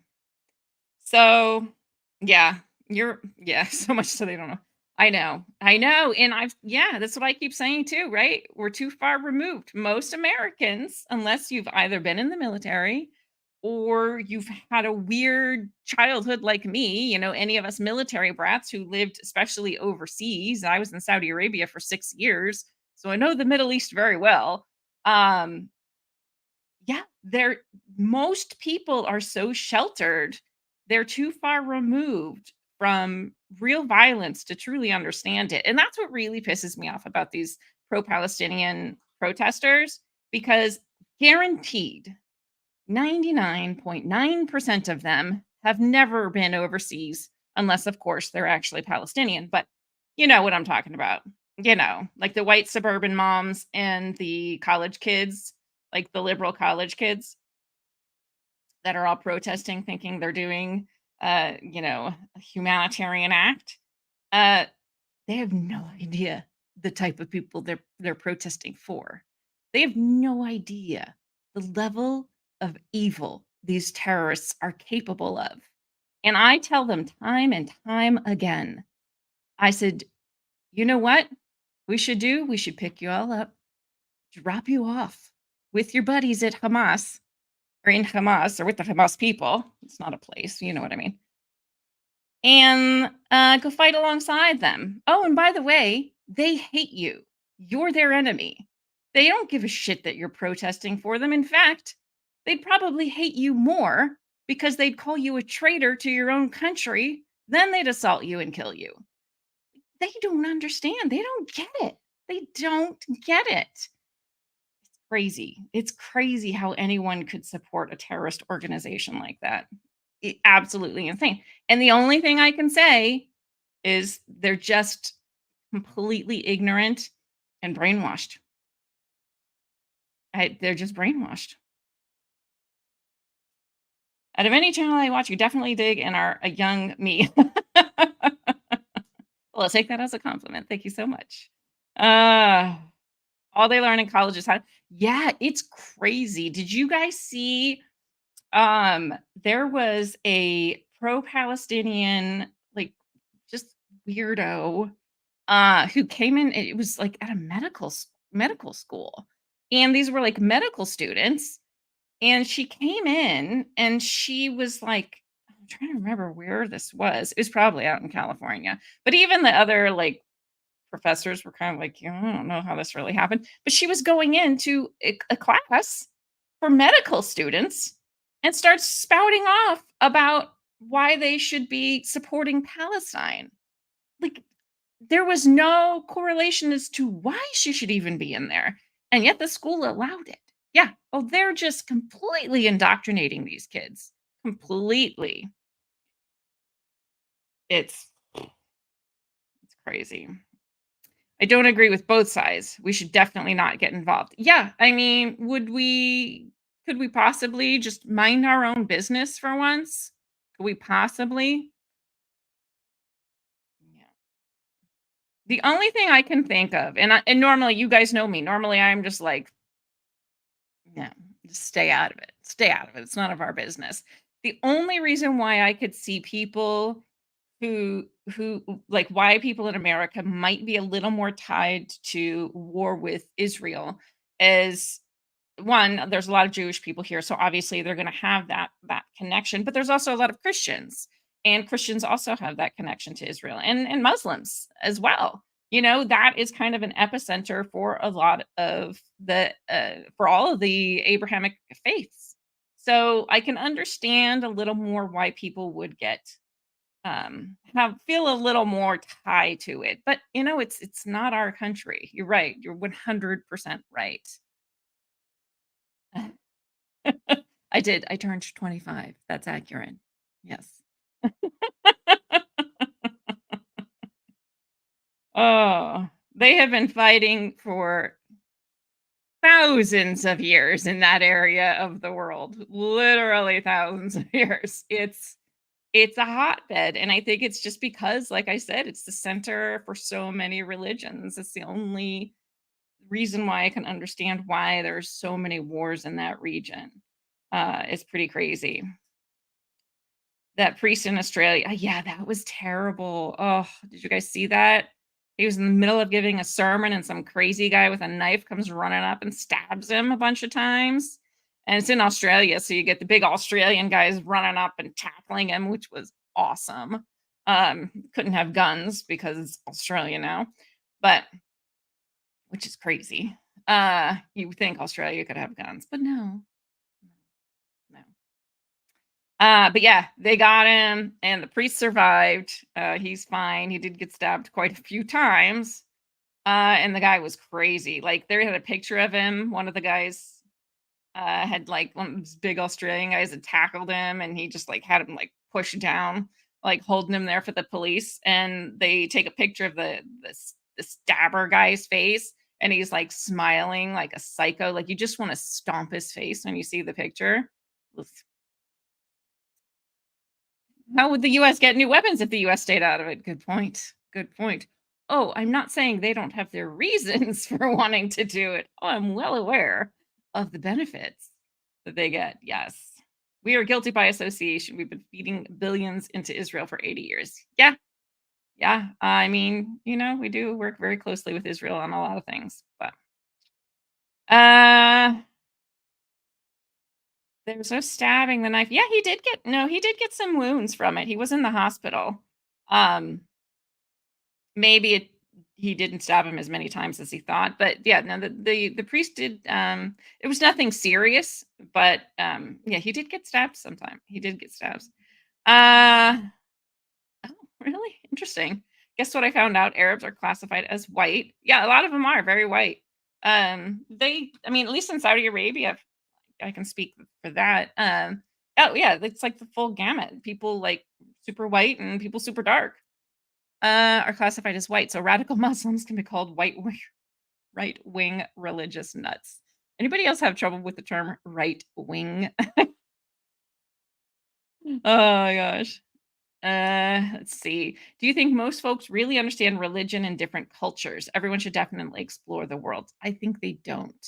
There's a difference between learning about it through a book or a class. I mean, certainly if you're learning about it from a person, say, who's coming to lecture or you're just having a conversation with, that's great. But truly being immersed in a different culture, there's no comparison. There's just no, this is why I get so annoyed with these stupid protesters that are protesting and they have no idea what Middle Eastern culture is like.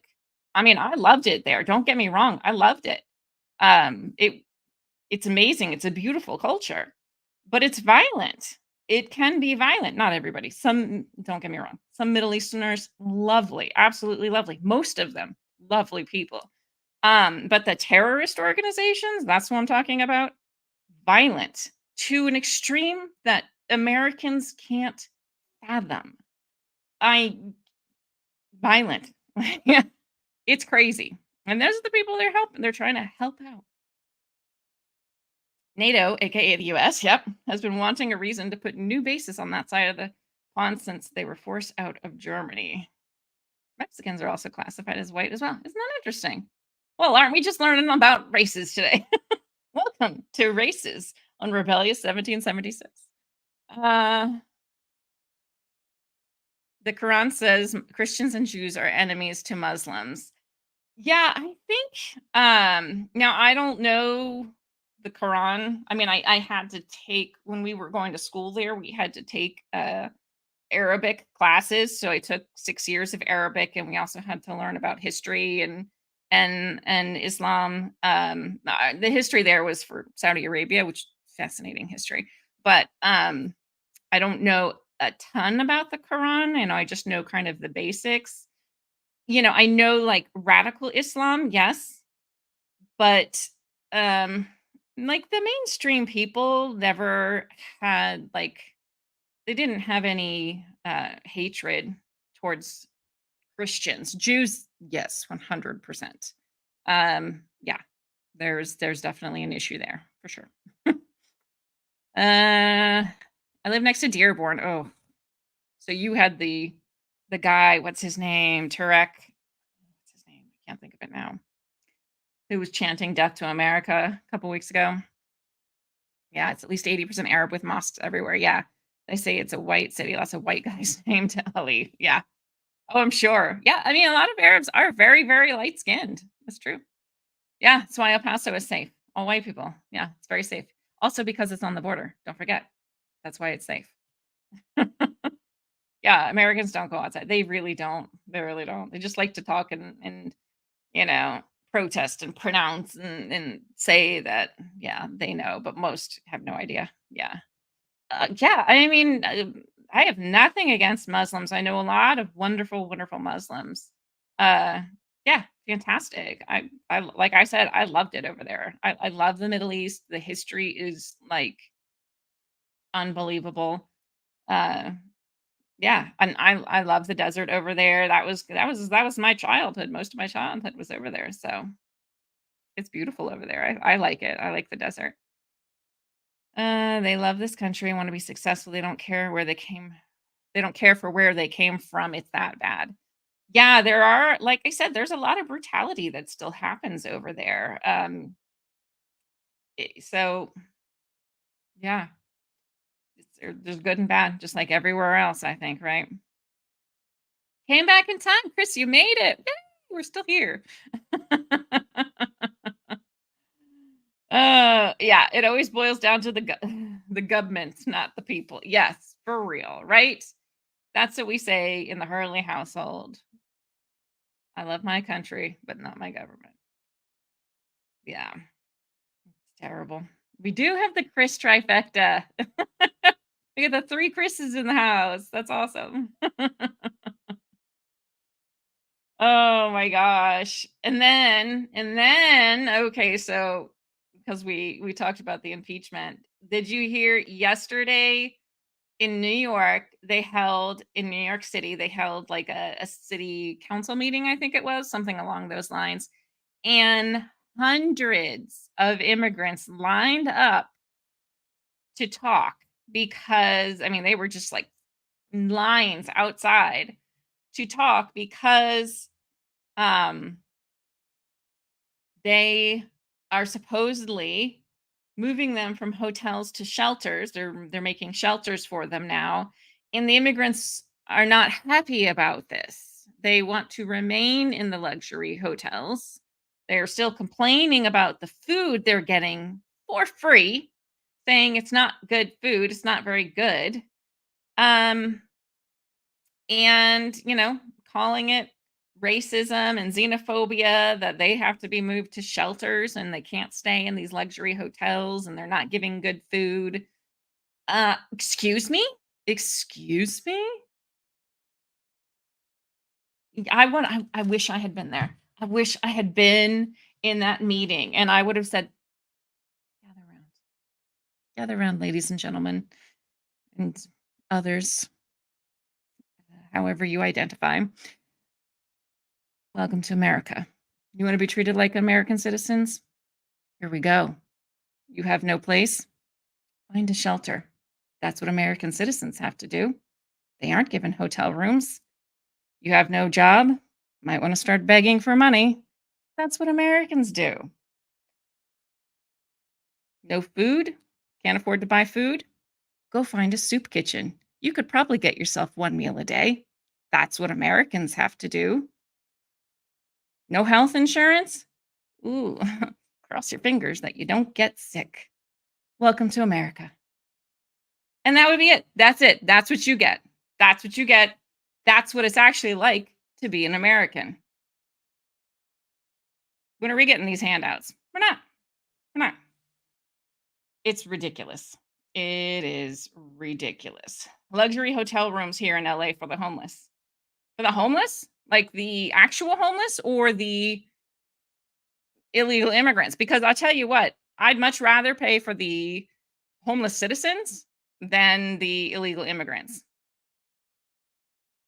Or how about the veterans, right? Like, why don't we give the fucking veterans hotel rooms and free food and free health care? Well, I guess they get free health care, right? But yeah, it's...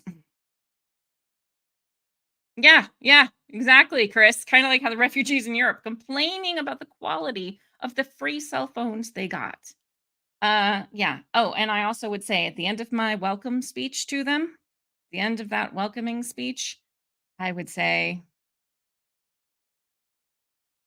if you don't like it, you're free to leave. Welcome. That would be it. That's all I got for you, people. That's what I would say to these people. Like, that's what you get. You want to be treated like an American citizen? That's what you get. You figure out your own housing situation. You figure out your own job situation. You figure out your own food situation. You figure out your own damn cell phone situation. You figure out your own healthcare situation. You're now an American. Congrats. Crazy. Crazy. They cleaned up the VA. That, thank goodness. That's good. That's good. I'm gonna go on vacation to claim I'm homeless just for the 5 stars. Yeah, there you go. There you go. That's what we should all do, right? But craziness all around, guys. So my big question is, they're all starting to complain, right? Like, oh, we don't like the food. Oh, how dare you put us in shelters? What happens? Because there's gonna come a time where we just simply can't afford it. I mean, we already can't. But at some point, they will get cut off. What do you think they're going to do? How do you think they're going to respond? Millions of people in this country who've been getting free food, free healthcare, free housing, and now you're cut off. What is going to happen? I'm thinking they're not going to like that very much. So we shall see, guys. We shall see. But anyway, on that note, thanks so much for hanging out with me. As always, I have had a wonderful time with all of you. And we will be back again here tomorrow. I'm not quite sure what we're going to watch tomorrow, but it'll be something fun.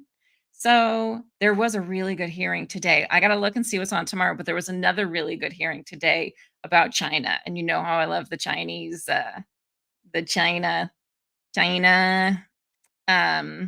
hearings. So that one looked really good too. So if there's nothing else good on tomorrow, I haven't looked at the hearings. There's a lot this week because they've been away. But anyway, we'll find something fun to watch and talk about. And please do hit that like. Yes, China. Yeah. How can you not like Trump? He's hilarious. He's hilarious. Anyway, have a wonderful, wonderful night, guys. Thank you so much for being here. Much love to you all, and I will see you tomorrow. All right, bye. Come on, where are you? Lay you down on the softly spoken words and notions that delight, but you're right down the path I know too well.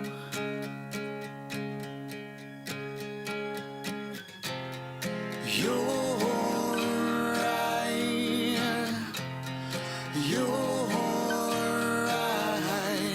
but in my head there's a picture of me finding who I am and who I should be. I've lost myself in the insanity. I'm out on a limb, now I'm finally free.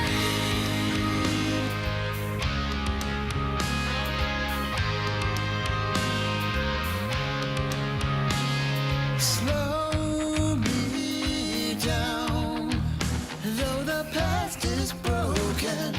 Hope has opened a new pride, but you're right down the path I know too well.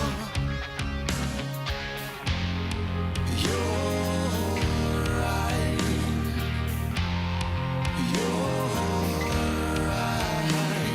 But in my head there's a picture of me finding who I am and who I should be. I've lost myself in insanity. I'm out on a limb, now I'm finally free.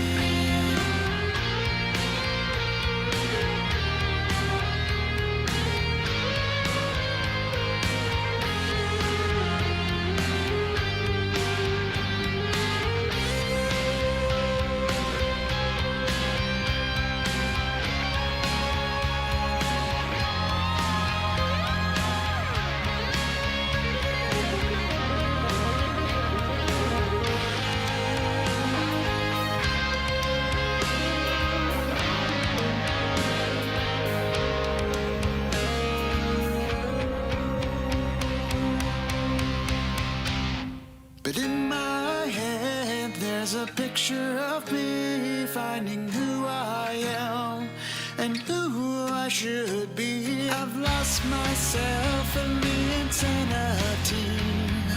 I'm out. Now I'm finally free.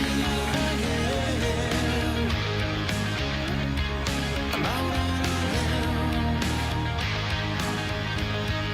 And in my head,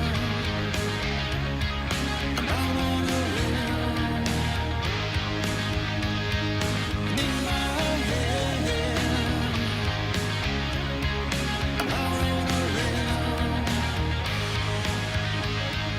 And in my head, I'm out on a limb. I've lost myself.